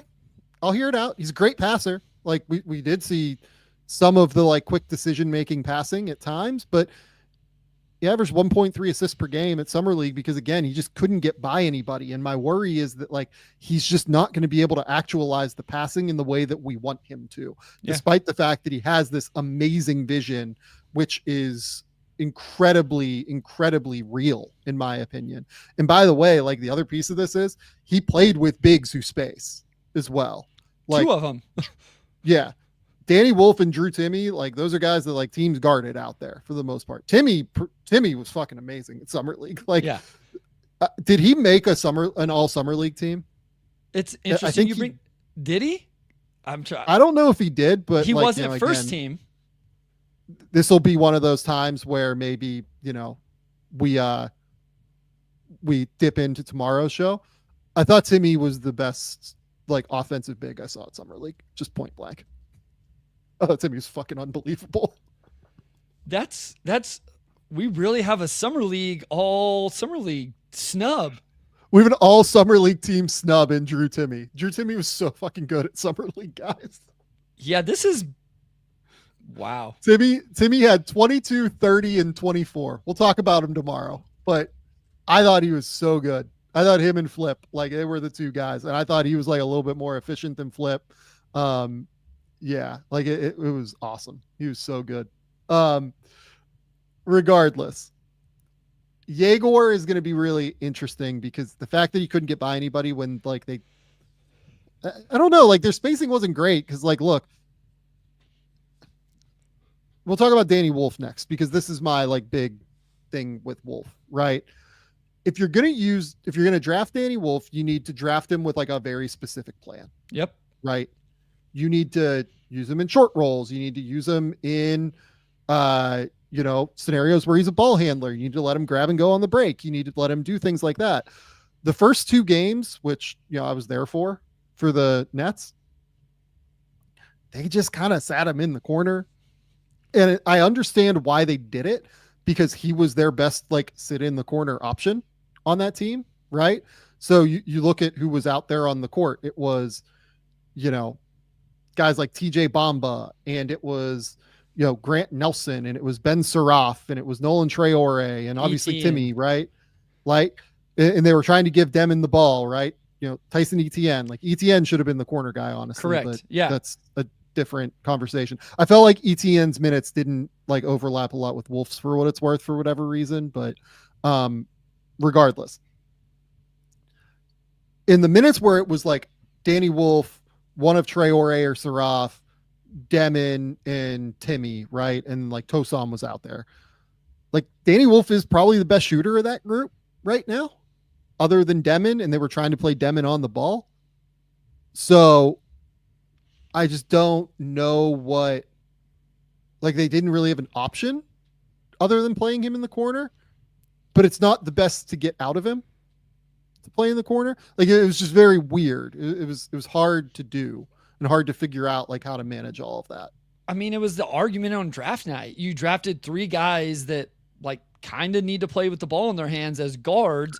And then a 4th guy you drafted, his best skill set on the offensive end is his passing and using him creatively the way you're talking about.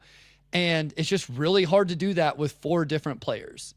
Because I'm going to make the same argument about Nolan Traore. Like, I didn't feel like he got the on-ball reps and opportunities that you would want for a first-round pick.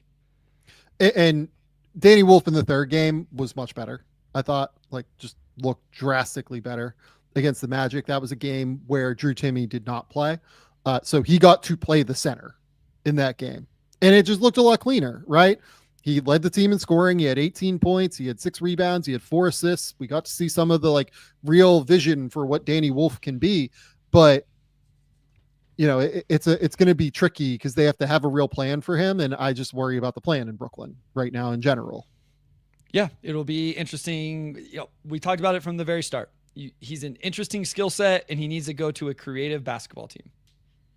That is absolutely correct. Okay. Next up is Nolan Traore. So, you kind of alluded to Traore there. What were your thoughts? Mixed bag. I didn't think he got the opportunities within the game that I would want to see for my first round pick on ball guy. Shot making was dreadful. I thought he had some creative attempts of finesse finishes at the rim. I think Traore's okay defensively.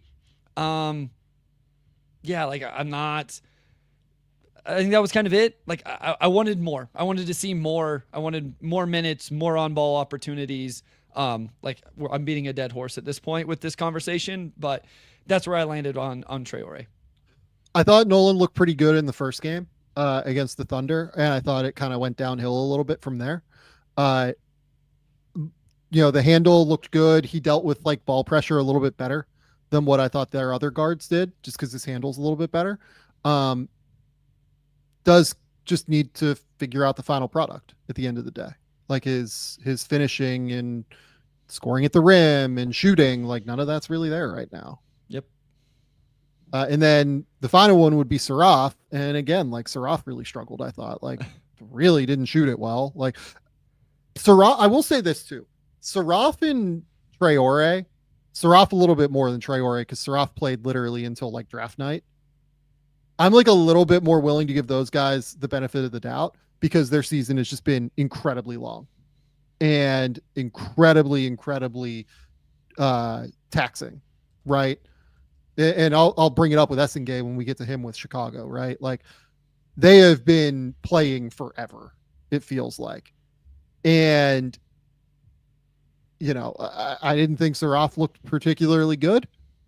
It looked like it was a real struggle for him for a long portion of the time that he was on the court, but it wasn't shooting it well. I thought we saw some of the passing ability in the game against the Wizards, at least. Like he threw a couple of really impressive ones, but that was really it. And like, I don't know.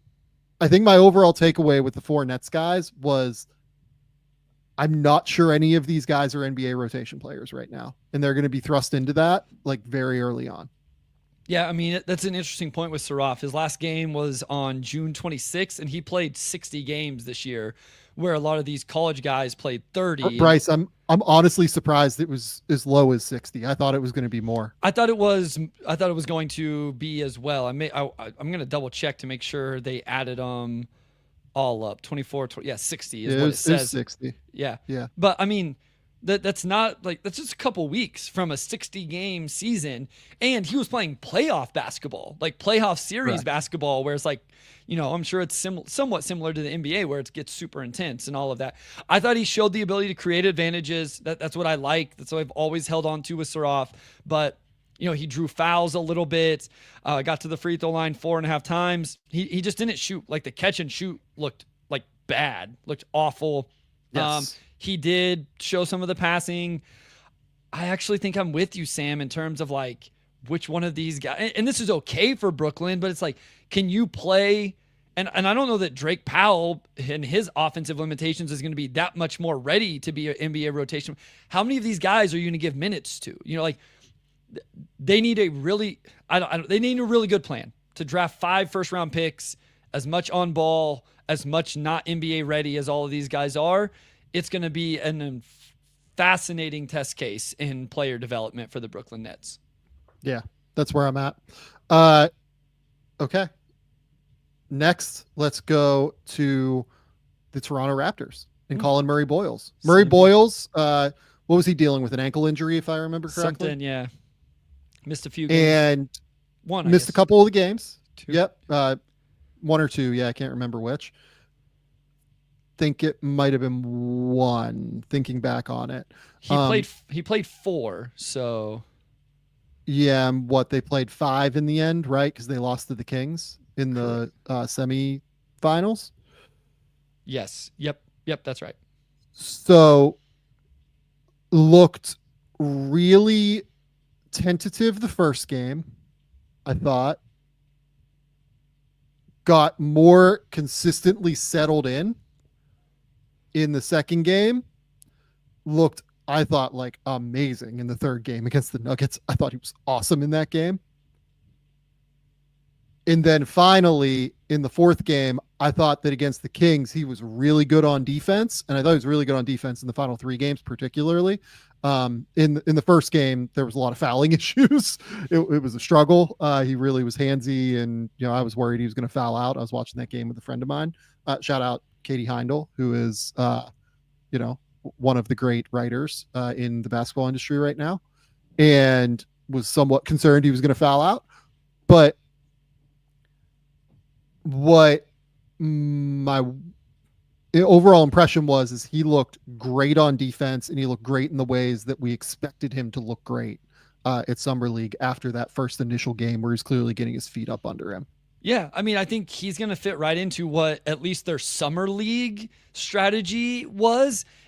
This was the most fascinating Summer League team to me, because I'm like, is there any different of a Summer League to NBA roster than how the Raptors played there in terms of the defensive intensity and disruption? And like, they would just run random traps at you and stuff like that. And I'm like, this is not what those guys in the starting lineup on the actual NBA team are looking to do or are best at. So that was really interesting. This is another team that is going to be talked about a lot on the next episode because of, Shed and Mobo and Shamshay and all of those, Jacoby Walter. But I thought he looked good defensively. We knew he was going to do that. Shot a couple threes, pretty mixed bag there. Free throw percentage wasn't great. I think the offense is going to be a little bit of a slog for a little while for CMB, but he's going to attack the offensive boards. He did that in these games, and he's going to give you whatever you ask for on the defensive end. I think it is going to take a little while on the offensive end.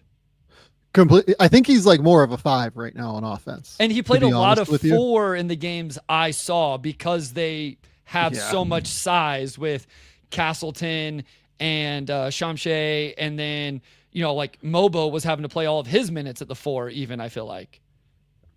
I'm pretty set on the Shamshay experience at this point, to be honest. Castleton, at least, I think is like an NBA two-way guy on some level. I mean, he didn't play great either, to be honest. I thought he was pretty bad, but I would have liked to have seen them go smaller a little bit more consistently. I agree with that. Their roster did not allow for them to play like him at the 5 as much as maybe somebody would want to see. Yeah, I would agree with that. Okay. So next, I mean, do they have any other rookies? Elijah I'm trying Martin. to remember off the top of my head. Yeah, Elijah Martin had a couple of moments, I thought, where he looked pretty impressive. Yeah, I mean, had that crazy dunk. He had a couple, he looked good defensively. Yeah. Averaged 9 points, just wasn't efficient in any way, shape, or form. Yeah. No, I agree. I mean, he's physically he was strong, and dude's ready to go. Yeah, and he kind of fits the style of what they have acquired here with their kind of stars in terms of get after it defensively and athletic and all of that. So. Yeah, and again, another team where I did feel like they pressured in the backcourt really aggressively with him and with Jamal Shed, and I really enjoyed them. He played a big role in that. So, again, my biggest takeaway of Summer League is that I think we're going to see a lot more pressure in the regular season in the backcourt. These teams that have these guys that can come off the bench, like Elijah Martin, Jamal Shed, players like that. I wonder if we see them play a little bit more than what we're expecting, maybe. I'm not saying they're regular rotation players, but 500 to 700 minutes just to kind of get them going. You know Sure. what I mean? Mm-hmm. Okay. Next, we're going to go to the Suns. Yep. With Khaman Maluach, which I didn't think that Maluach looked great at Summer League. I will start there. But I did at least appreciate that he was willing to fire from 3. He took 4 3-point attempts per game. I don't think that he's probably going to do that much in the NBA this year. But I do think that he is at least a interesting defensive player due to his length. I think we saw some of that at Summer League, where his body just takes up a ton of space. He's enormous. He's huge. But it's going to take time. It's going to take some real time for him to be able to become the automatic play finisher that people want him to be.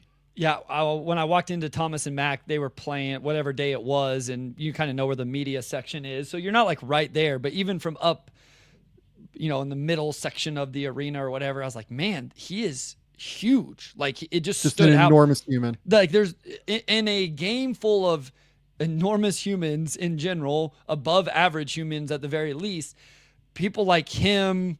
I thought Rocco, we'll talk about him a little bit later. Those guys stand out in that way. And I thought Khaman, I thought he was a rim deterrent in a way that kind of affected people. I took notes on the Wolves game because I wanted to see him against Jan Berenger. And I had already watched the Wolves, another team we have a lot of guys to talk about. And I thought he gave even Berenger some fits at times and, deterred decisions. Yeah. But then Berenger started to get the best of him in the second quarter because Khaman didn't always box him out. And he, Berenger was able to go over the top of him. And so I think what Khaman is going to have to figure out is you aren't just going to be bigger than everybody else. Like these guys are, correct. Even if they're not the same size of you, there's a certain strength level, there's a certain athleticism level, there's a certain anticipation level that he's going to have to adjust to do all of the other little things like boxing out and position and reading it off the rim and all of those little things that are going to be vital for him to be the impact on defensive end and on the boards that he should be. Yeah, and I mean, Bryce, what was the biggest thing that I brought up with Maluach pre-draft? High hips. Well, sorry, the second biggest thing then. High hips is real. I did say that. The hands. Oh, yeah. Yeah.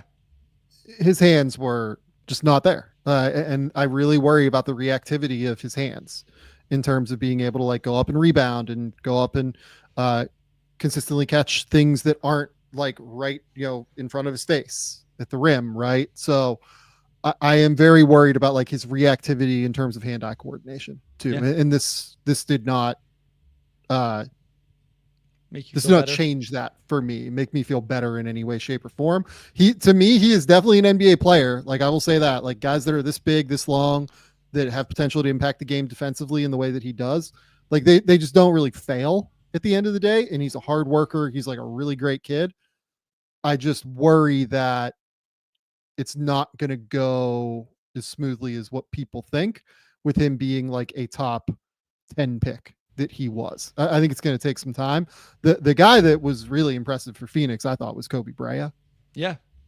Shot it. Koby Brea shot the hell out of the ball, but what was more impressive to me was the totality of his movement off the ball. He's just a professional off-ball mover and cutter and relocator. He just really understands where he needs to get to and the spaces he needs to get to in order to be impactful in the game. Looked like an NBA player at Summer League, which was really good. No, that's so important for that archetype of player. If you were going to be if that's going to be your thing, your elite skill, your role, and especially if you may be less than neutral in some other aspects, to be a true, I think whenever we talk about shooters like that, we just think about knocking down shots.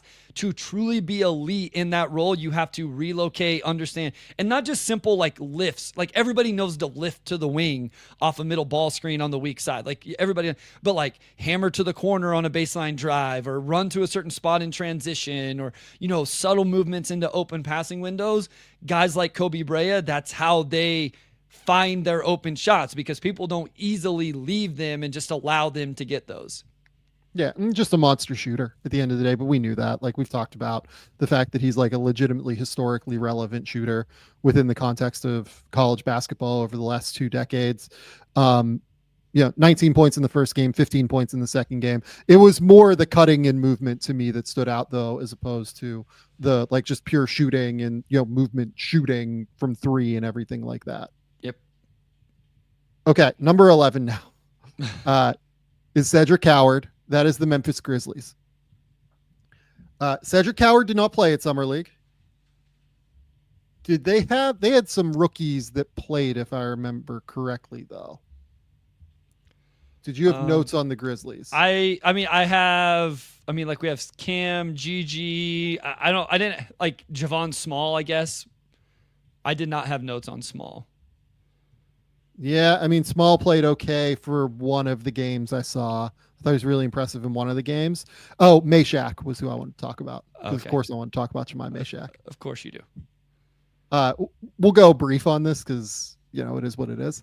I thought he looked better offense. Like Jemai Mashak's a fucking dude, right? Like on defense, that guy is like, it's just this incredible defender. It was amazing. He fouled out of the first game against the Jazz, but then the rest of the time playing over 20 minutes a game each time, no more than 3 fouls, right? So like it was just had to adjust one game, and then he figured out the physicality and bounced right into it, right? Looked way better on offense than what I thought he would look.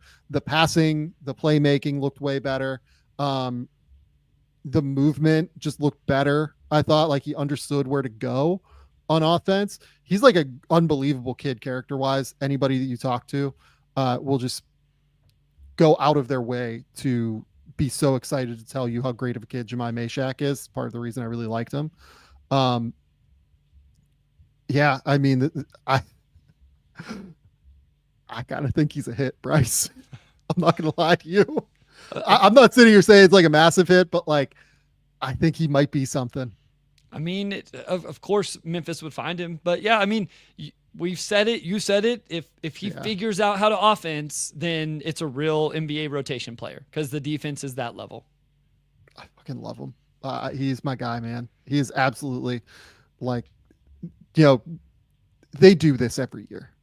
They do it every year, right? Yep. And they pick the guys that I like the most. It's funny, like Javon Small wasn't a guy I was like wildly high on, but I understood what they were doing there too. I watched the one game with Small. I didn't watch. I'm not going to sit here and tell you like I watched, all of the games. I think he got hurt in the first game he played at Summer League and then missed like, the next 2 weeks. The game that I watched, I believe, was the Clippers game. And I thought he was like really, really impactful as a passer and playmaker in that game. Yeah, no, I mean, the numbers look really, really good for that game. I was just looking I mean, they still had some dudes playing. Jordan Miller, Cam Christie played in that game. That Clippers team was another interesting summer league team. So, I mean, the numbers for Javon Small from the 2 games in Vegas look really, really solid. Shot the ball well, real creation without turning the ball over. Realizing we forgot to talk about Rasheer Fleming, looked kind of lost to me on the court at times, but the athletic tools popped in certain moments and he made a couple of threes. Yeah, that's what I had as well. Like I thought physically, he looked like what we thought. Physically looks good, plays hard, moves. He just got to figure out like getting to the right spots and reacting to things and anticipating. He's just late at times on the defensive end, but like you said, you shot the ball okay, 36% from 3. He's going to be impactful on the boards. Yeah, and like can't do anything with the ball. Yeah, like that was another takeaway I had. Just like, again, consistently had like no real ball skill in any way, shape, or form. Yep. Okay, number 11 or 12, I guess this is Noah Essengay. Noah Essengay got dunked on pretty hard from Johnny Furphy. He got sent into a different planet. We put the photo on the thumbnail because it's just glorious. It is one of the best dunk faces, like getting dunked on faces I've ever seen. I thought that he rebounded well from that moment. That occurred in the second game. And I thought he rebounded well to play really well in the third game. I will say that. But I thought he was pretty bad in the first 2 games. And I thought he was like really, really bad in the first game. Yeah, that's what I didn't take notes on it, but yeah, I think it was the first game that I watched as well live. And I was like, man, I had questions about Noah Essengay coming into the season or like into the draft and thinking that he was much more of a project than what people were talking about. Massive project. Yeah. Like he is. And I thought he looked pretty rough in that first game. It did get better throughout. In that Pacers game specifically was the one game, like he made shots and they looked good. He rebounded well in the Kings game. I think like if he's gonna work, it's like that style of offense where you get out in transition and run and all of that. They did some interesting things with him. Like they played a 3-2 zone, had him at the top. Like the length and all of that is definitely real with him. I don't think the skill level and all of that is quite there yet. Yeah. Yeah, I would agree. I thought that he struggled immensely with the defensive pressure from the Raptors in Yeah. that first game. Like, just had no real capability of being able to get to the spot. I guess he got dunked on in the third game and then rebounded well within that Within game. no, Is within what the I game. was Yeah. remembering. Yes. Yeah. Yes. Correct. Within the game. Yep. But in the first game against the Raptors, he really struggled. I thought to deal with the pressure, turned it over 7 times. Like, I just have no idea how they were utilizing him. They used him like to try and like occasionally like grab and go and like play that way, and it just didn't work. We'll go with. In the second game against Kings, he had a double, but like, again, I didn't think he looked comfortable at all. I didn't think that he dealt with the pressure the Kings were putting on him well at all. I thought it was quite tough, to be honest with you. Yep. And then in the third game against the Pacers, like, rebounded well from getting dunked on, made some shots, hit the 3 threes. I don't think he's a shooter yet, but I liked the fact that he was willing to take 8 threes in a game, obviously, which was a good sign. He is a confident shooter. Yep. I think it's going to take a lot of time with the jumper at the end of the day. But look, I think he's like a significant project, and I don't see him playing much this year for Chicago. Yeah, and like you mentioned it, then I'll quickly mention, like, he was in the same boat as Ben Saraf, 60 games and all of that this season, and his last game was the 21st of June. So yeah. Okay, we're done with the lottery now because Carter Bryant and Derik Queen have already been gone. So the way we're going to do this is we're going to kind of bounce around a little bit. Let's go to Young next. Hansen, Young, Hansen. My understanding is that, like, his family name is Young. So, his first name is Hansen, which, I feel like we're writing it as Young Hansen, but, he is like the name he goes, like, he doesn't go by Young. He goes by Hansen, from what my understanding is. So however you want to say the name is, whatever it is. A lot of hype, a lot of excitement about him. I get it. I understand what people saw at Summer League that made them somewhat enthusiastic with the passing. I think that what I struggle with it is that a lot of it was like preordained stuff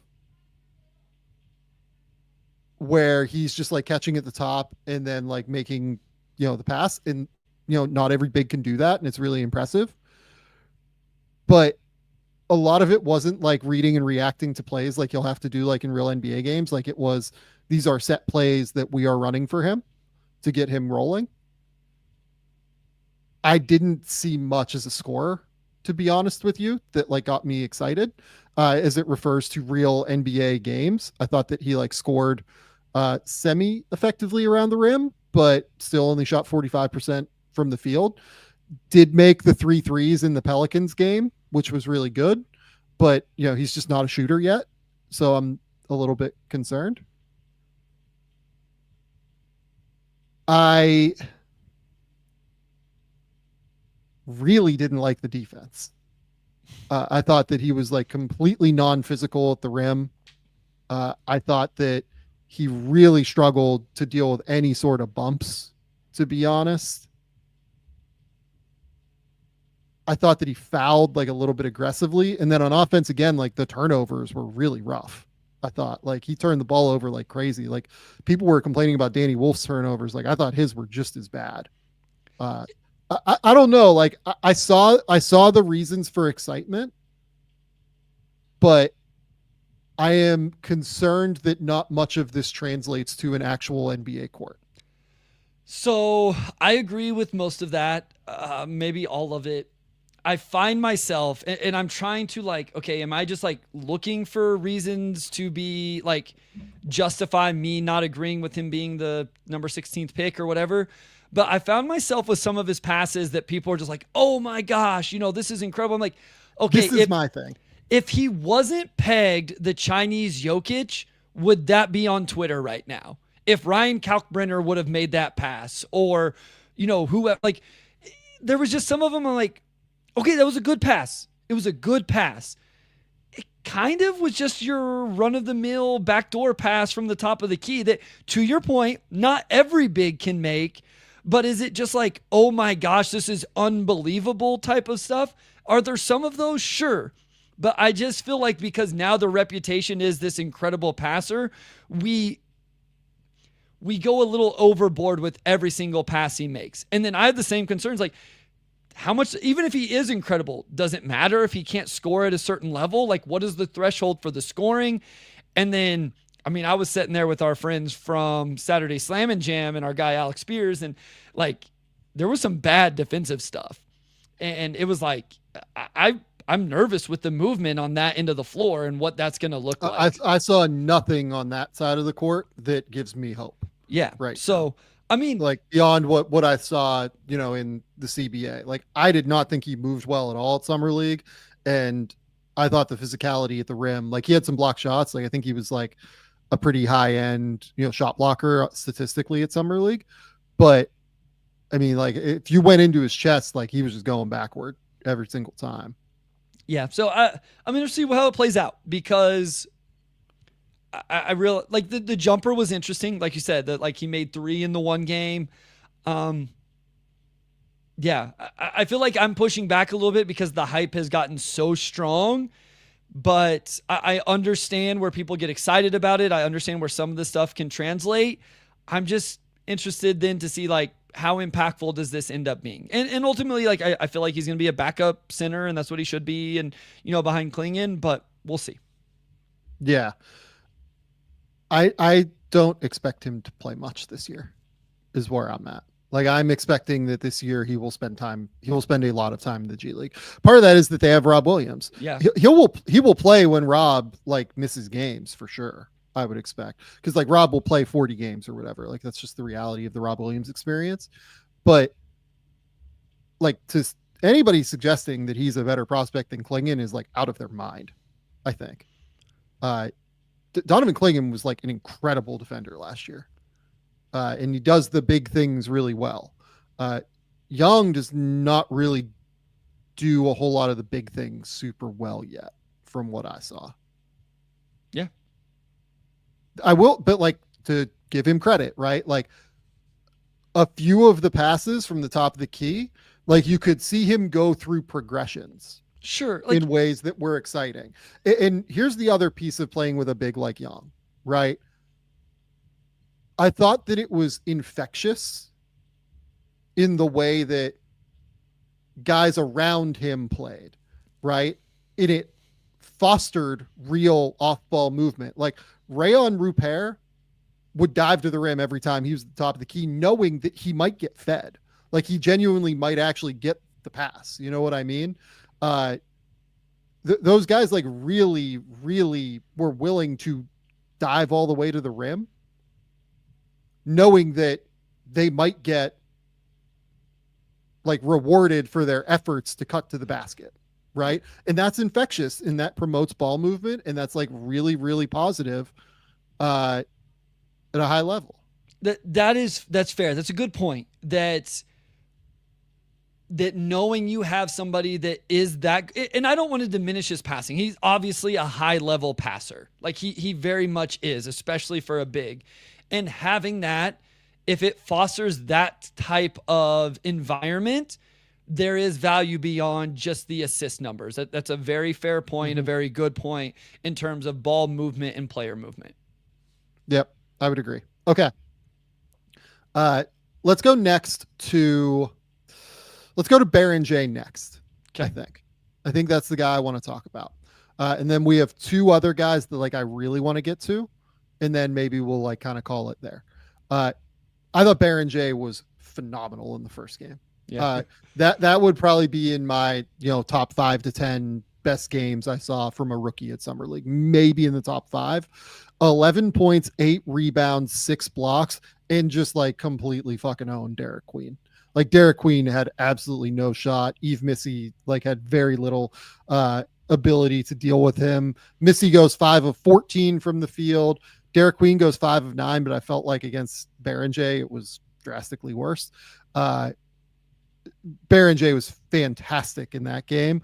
The rest of it was like a little bit more of a hit or miss experience on offense, particularly, but he flashed in the big ways that you needed him to in terms of just the athleticism and the overall ability to wreak havoc with his movement ability at that size. He was my first answer after the first day when people would ask like, hey, who's been the most impressive or whatever. I was like, man, Berenjay looked good. Like he did all of the things you want because, you know, in contrast, like we know he's not like this throw backdoor passes, skilled dude, step out and shoot it, whatever. It's like the rim running, rim finishing, rim protecting big. And I thought he did all of that, especially in the first game. It wasn't as impactful as you went throughout it. I think I ended up watching I watched every one of his games. Because I watched the Suns game for Maluach. I watched the Pistons game. I watched the Nuggets game. So yeah, all of his games. I felt like his presence was felt a little bit less with each game, especially offensively. And it should be noted, like he was out there with a pretty talented group of players when you talk about Dillingham. Shannon Jr. didn't play the whole way through, but Jalen Clark and Leonard Miller. So he was out there with a decent squad throughout the whole thing. But that first game kind of showed you everything you wanted to see. It would have been nice to see it more consistent all the way throughout. Yep. I would agree that it would have been a little bit better for him to be. I thought the fouling, particularly around the basket, was concerning. Sure. I thought the fouling around the rim was like, that was my main worry. You brought up that you wanted to talk about Rocco. I just feel like Rocco, look, in the games that I was there, Rocco didn't play much. Like he played like 4 minutes or whatever. Obviously played a little bit later on, but he's massive. He's massive. No, like that was it. Like I was just like it seemed like they knew they couldn't play him very many minutes, so they really limited that. I mean, he finally played 13 minutes in the last game. He's just massive. Like was my biggest thing, and didn't look ready to play. So yeah, I mean, he's going to be a multi-year project, which we knew. Yeah. Okay. Let's go next to Neek Clifford. Okay. Neek Clifford was a first-team All-Summer League selection, and I thought it was right. I thought Neek was freaking outstanding at Summer League. 15 points a game, 6.5 rebounds, 4 assists, was one of the critical players on a really good Kings Summer League team, frankly. I thought he was awesome for them. I thought he was super valuable. I thought he was impressive in the ways that they needed him to be impressive at Summer League. I don't really have a whole lot. Like he shot 49, 46, 63. So like a very Neek Clifford line shooting. Just looked very comfortable, looked very poised, looked very there was nothing that sped him up out there in any way, shape, or form. Yeah, the shot making got away from him a little bit in the last 2 games, but otherwise he was pretty consistent in the first 4. My notes were smooth and was moving like an NBA player. I thought he looked like an NBA player, and he was impacting the game in a multitude of ways. So you can look at this and go, well, he's not going to shoot 46% from 3 in the NBA. You're probably right. But he also averaged 6.5 rebounds. He also averaged over 4 assists. He averaged over a steal. Like, I just think this was what I loved about Neek Clifford was if the shooting was there, he's going to be a high-level wing rotation player. And if it's just okay, like there's a certain threshold it has to hit for him to be on the floor. But as long as it hits that certain threshold, he does everything else that he's still going to be impactful. And I thought he showed that throughout the 6 games at Las Vegas. I would agree. I mean, it's the shooting is going to be the key. If he knocks down 38% of his shots from 3, he's definitely a rotation player from day one to me. Defensively, like not as switchable. I think like he's not as big as what people think he is. Sure. I think is the reality. Like he is 6'5", but like not super long, and he is like fairly thin, and like through his chest, like he's not super strong necessarily. But I do think like he's going to be able to guard probably 1 through 3 pretty effectively. I think that's fair. Very fluid, coordinated athlete. I think is how I would describe him. Like has these moments where he just kind of looks like he's kind of like it just looks like it's poetic in a lot of ways in how he moves. It looks like everything is in line. It looks kinetically right in a lot of ways. Yeah, really impressive player. Like really, really impressive at Summer League. I think that he was one of the best rookies at Summer League this year. Again, you would hope that he is that. Like he is 23 and he has played a lot of basketball, but I think he looked like he might be an all rookie guy this year, which is something where if you get it at 23, you're pretty happy. Yeah, no, I agree. And then I tuned into Maxime Renault's first game where he just like was incredible for the first 6 minutes. I think it leveled off a little bit after that. Ended up only shooting 25% from three. I thought he was insanely talkative and a really good communicator on the defensive end. And what's that? Yeah, no, I agree. Oh, okay. I think that was dead on. Okay. Yeah. And so, which for a guy who has limitations defensively, doing something like that kind of helps get you closer to neutral or whatever when you have some of the other stuff. So I came away interested in a guy that I was really high on as a second round pick in Renault. Yep. The jumper looks funky. It did. Right now. It did. Like I didn't notice it as much in person. And then whenever I was watching the championship game, I was like, that maybe I missed something. That doesn't look as fluid as what I thought it. Like it looked more funky than what I even thought coming out of college, I guess. Yeah, I would agree. I felt like he was trying to get the distance a little bit. Sure. A lot of his threes in college came right from the 3-point line. Yeah.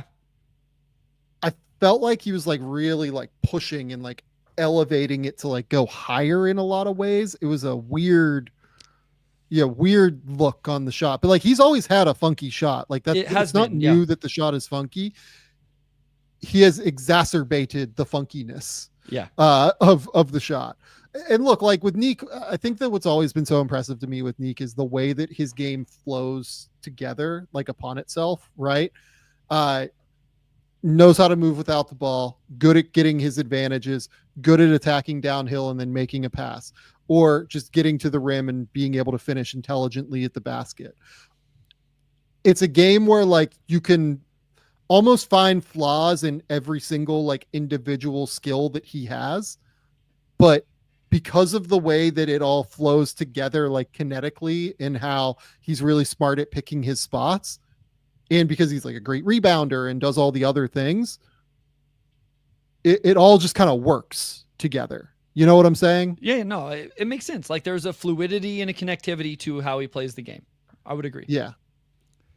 The final couple guys I want to talk about here on the Orlando Magic, and then maybe I'll let you go, like kind of, speed roundy a little bit. Jace Richardson was awesome. I thought the Orlando Magic guys, both of them, Jace Richardson and Noah Penda, were both absolutely fantastic at Summer League. Jace did every single thing that we would expect from Jace in the 2 games that he played. Dealt with, high level pressure from the Kings really well, had 14 on 8 shots, right? Then against the Raptors, again, I would argue like probably the 2 best, 2 of the 4 best teams at Summer League. They made the semis. 19 points on 10 shots, got to the line 9 times, 4 assists versus only 1 turnover, just picked his spots incredibly well. Played as like a combo, not necessarily a true point, but did have moments where he was like on the ball and I thought was pretty effective. Yeah, like Jace did every single thing that he could have done to show that they made the right decision drafting him. Yeah. What did he shoot? Yeah, shot the ball extremely well. 56, 50, 91. Ball mover, like back-to-back possessions that led to Tristan da Silva 3-pointers. I believe this was in the Raptors game where like they were obviously super aggressive, and then like he made the quick decisions. He consistently makes the quick and right decisions, and then showed some finesse and nuance with the dribble, ability to create some separation, all of that. Like we know he's small, we know the left-hand stuff, but all of the positive things that you would get excited about with Jace Richardson was on display. Yeah, I thought he was awesome. I thought he was so good. Just looked very poised, looks very comfortable and confident, and had no issues dealing with pressure either, which, given my concerns about the right hand, I thought was notable at the very least. The fact that he was able to deal with the pressure quite well and not turn the ball over. And then Penda, I mean, that dude just the shooting, we will see. You know what I mean? Yeah. The shooting is going to be a real question with Noah Penda, but every single other thing, man, like literally every other part of the game that you would have liked to have seen, I thought popped in a big way. He was a monster rebounder, passed the ball incredibly well. He was great on defense. Like I loved what I saw from Noah Penda as well. Yeah, I had the passing stuff as well, especially for kind of the archetype and his role that he's going to be like kind of sick behind the back, broke down the defense through the lob pass. I thought his physicality showed up on both ends of the floor. I think, again, it was the Raptors game. He gets like a back door or something like that, gets contact with the rim, but able to play through it and finishes. And then like CMB tried to drive him in the ensuing possession, and Penda just like gave up nothing. Like CMB tried to bump him off the line. Penda didn't allow it. And then he dug the ball out from him, forced the turnover, has enough ball handling that he like brought the ball up and initiated offense at times. You brought up the jumper, like that is the real question. And he showed some of the defensive disruption potential. He had a rotation steal, had an on-ball block. I think he had an off-ball rotation block, and was super aggressive on the boards. I thought he looked really good. I thought he looked like an NBA player, honestly, if the jumper translates. Like that's going to be the key. If he shoots the ball, he is definitely an NBA rotation player, and it's probably pretty quick, honestly. But look, I had both these guys in the top 20, if I remember correctly. Like I really liked Penda. Penda was one of my guys throughout the draft process. And then, Jace, I ended up higher than Jeremiah Fears on. You know what I mean? Like I really liked Jace. It's just that he's small, and it's hard for small guards at the end of the day. We talk about that all the time on this show. I think that they did really well in this draft. I think the Orlando Magic did about as well as you could possibly do in this draft class for where they were selecting at 25 and then moving up to 32. Sure. Yeah, no, I would agree. Yeah. Especially after using their 15th overall pick as well as some other picks to go get Desmond Bane. Yep. Okay. That's all of the guys that like I really wanted to go through, I think. Asa Newell like showed some flashes, I thought, as a, energy big. Same notes. Yep. The offense is concerning. He did knock down a 3 in the game I watched. Everything at the rim was like rough from Asa Newell. But I thought the energy, the way he attacked rebounds, rotated around, all of that. Yeah, he shot 43% from 3. So that's encouraging on 3.5 attempts. But the energy he played with was the thing that stood out the most to me.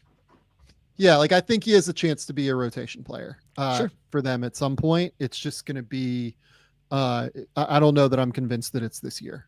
Sure. At the very least. I think that's fair. Just kind of looking through here. Ugo looked Kasparis was up and down. Like he had great games and he had like games where he looked like he was totally lost, I thought. Felt like he just needed to see like shots fall at a certain point. My biggest takeaway was like he responded from the, hey, Kasparis was 1 of 15 in Salt Lake City, and like everybody was just crushing him. And then, he came back with a 24-point game against the Hawks. He had 15 against Detroit. That got a little bit better. I still like his on and off the ball ability, to do that.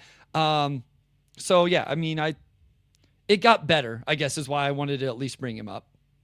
Yeah. Like it felt like it kind of compounded upon itself in California. Or is that where he was? I think he was in California. I think that's right. And just looked rough, with everything happening there.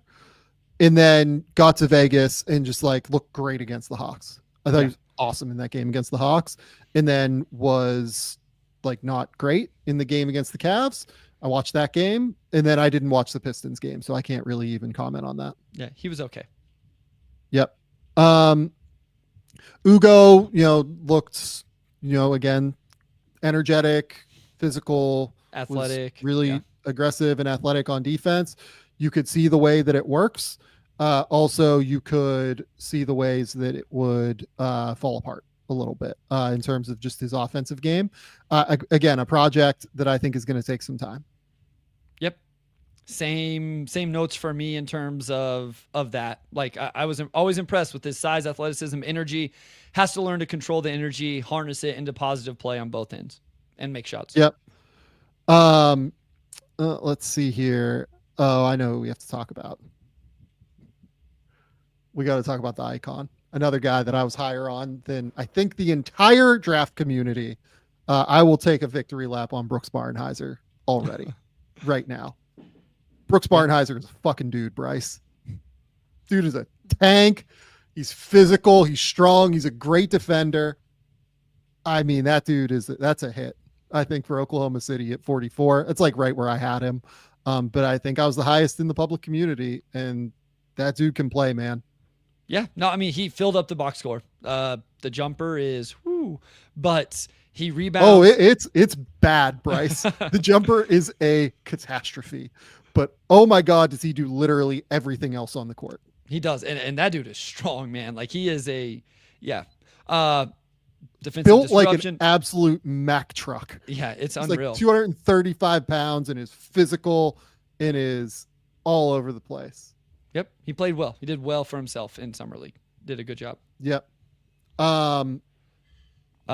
Defensively was just a monster. Yeah, I would agree. Okay, go ahead. I was just gonna say Yannick did not look good. Yeah, I mean, didn't look great. That's absolutely true. I don't know that I need to like dig into that at all. No, I think we thought size is awesome, but you have to know how to use it. I thought Tyrese Proctor looked good. Yeah. I was looking through second round guys now. Like I thought Proctor looked like a guy that could steal, 400 to 500 minutes for the Cavs if they needed him with injuries. I thought Shulgo looked like a G League point guard for the Celtics, which I think is value. Like that's important. Yep. Man, Tyrese had 35 in the game against the Kings. I actually didn't even realize that. I didn't watch that game. I thought he just looked pretty good against the Bucks and Pacers in the games that I was there for. Man, he dropped 35 against the Kings. Yeah. Goodness. My God, Tyrese.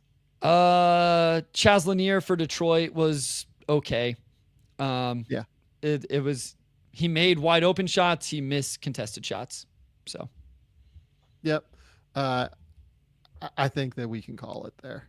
Cool. Like as much as I want to dig into the Lockie Ulbrich of it all, and I thought Lockie had some moments against the Pacers and Kings, I think I'm probably pretty good. Cool. Works for me. Okay. Any other like strong opinions you have to get off your chest, Bryce, before we get out of here? No, I don't think so. Like I say, we got the rest of it tomorrow or Thursday, whenever we record. So we'll get it all out then. Awesome. Sounds good. We will let you guys know ahead of time. The link will get posted either tomorrow or the next day in terms of whenever we are going live to break down veterans of Summer League is what we're calling them. Second year guys, third year guys, however long guys have been there in some cases. We will do that at some point. We appreciate you guys hanging out. Go subscribe to the YouTube channel. We're up over 57,000 subscribers. We appreciate you guys immensely for coming to hang out with us and rocking with us over on YouTube. Go subscribe on the podcast feed. A lot of really fun stuff that goes up there. Almost everything that we do on the YouTube channel goes up on the podcast feed, unless it's like video centric as well. We tend not to post that stuff just because it's a little bit tricky. But that's where I'm at. Bryce, tell the people where they can find your work. Tell the people what's going on. Yeah, at Motor City Hoops on Twitter, on Blue Sky, got the Substack, the Pistons Pulse podcast. If you, for whatever reason, want to know detailed of the Pistons Summer League, we talked about that for an hour between the 5 main players over there. Otherwise, Game Theory Podcast with the Sam Vecini. Thank you guys so much. Please like, rate, review, subscribe, tell a friend, help us continue to grow. This is a lot of fun. We enjoy bringing you these episodes a lot. And so make sure you catch every episode and let others know about it as well. Thank you all for coming to hang out. We appreciate you all immensely. Go to The Athletic. Keep me employed over there. Until next time, we'll talk soon.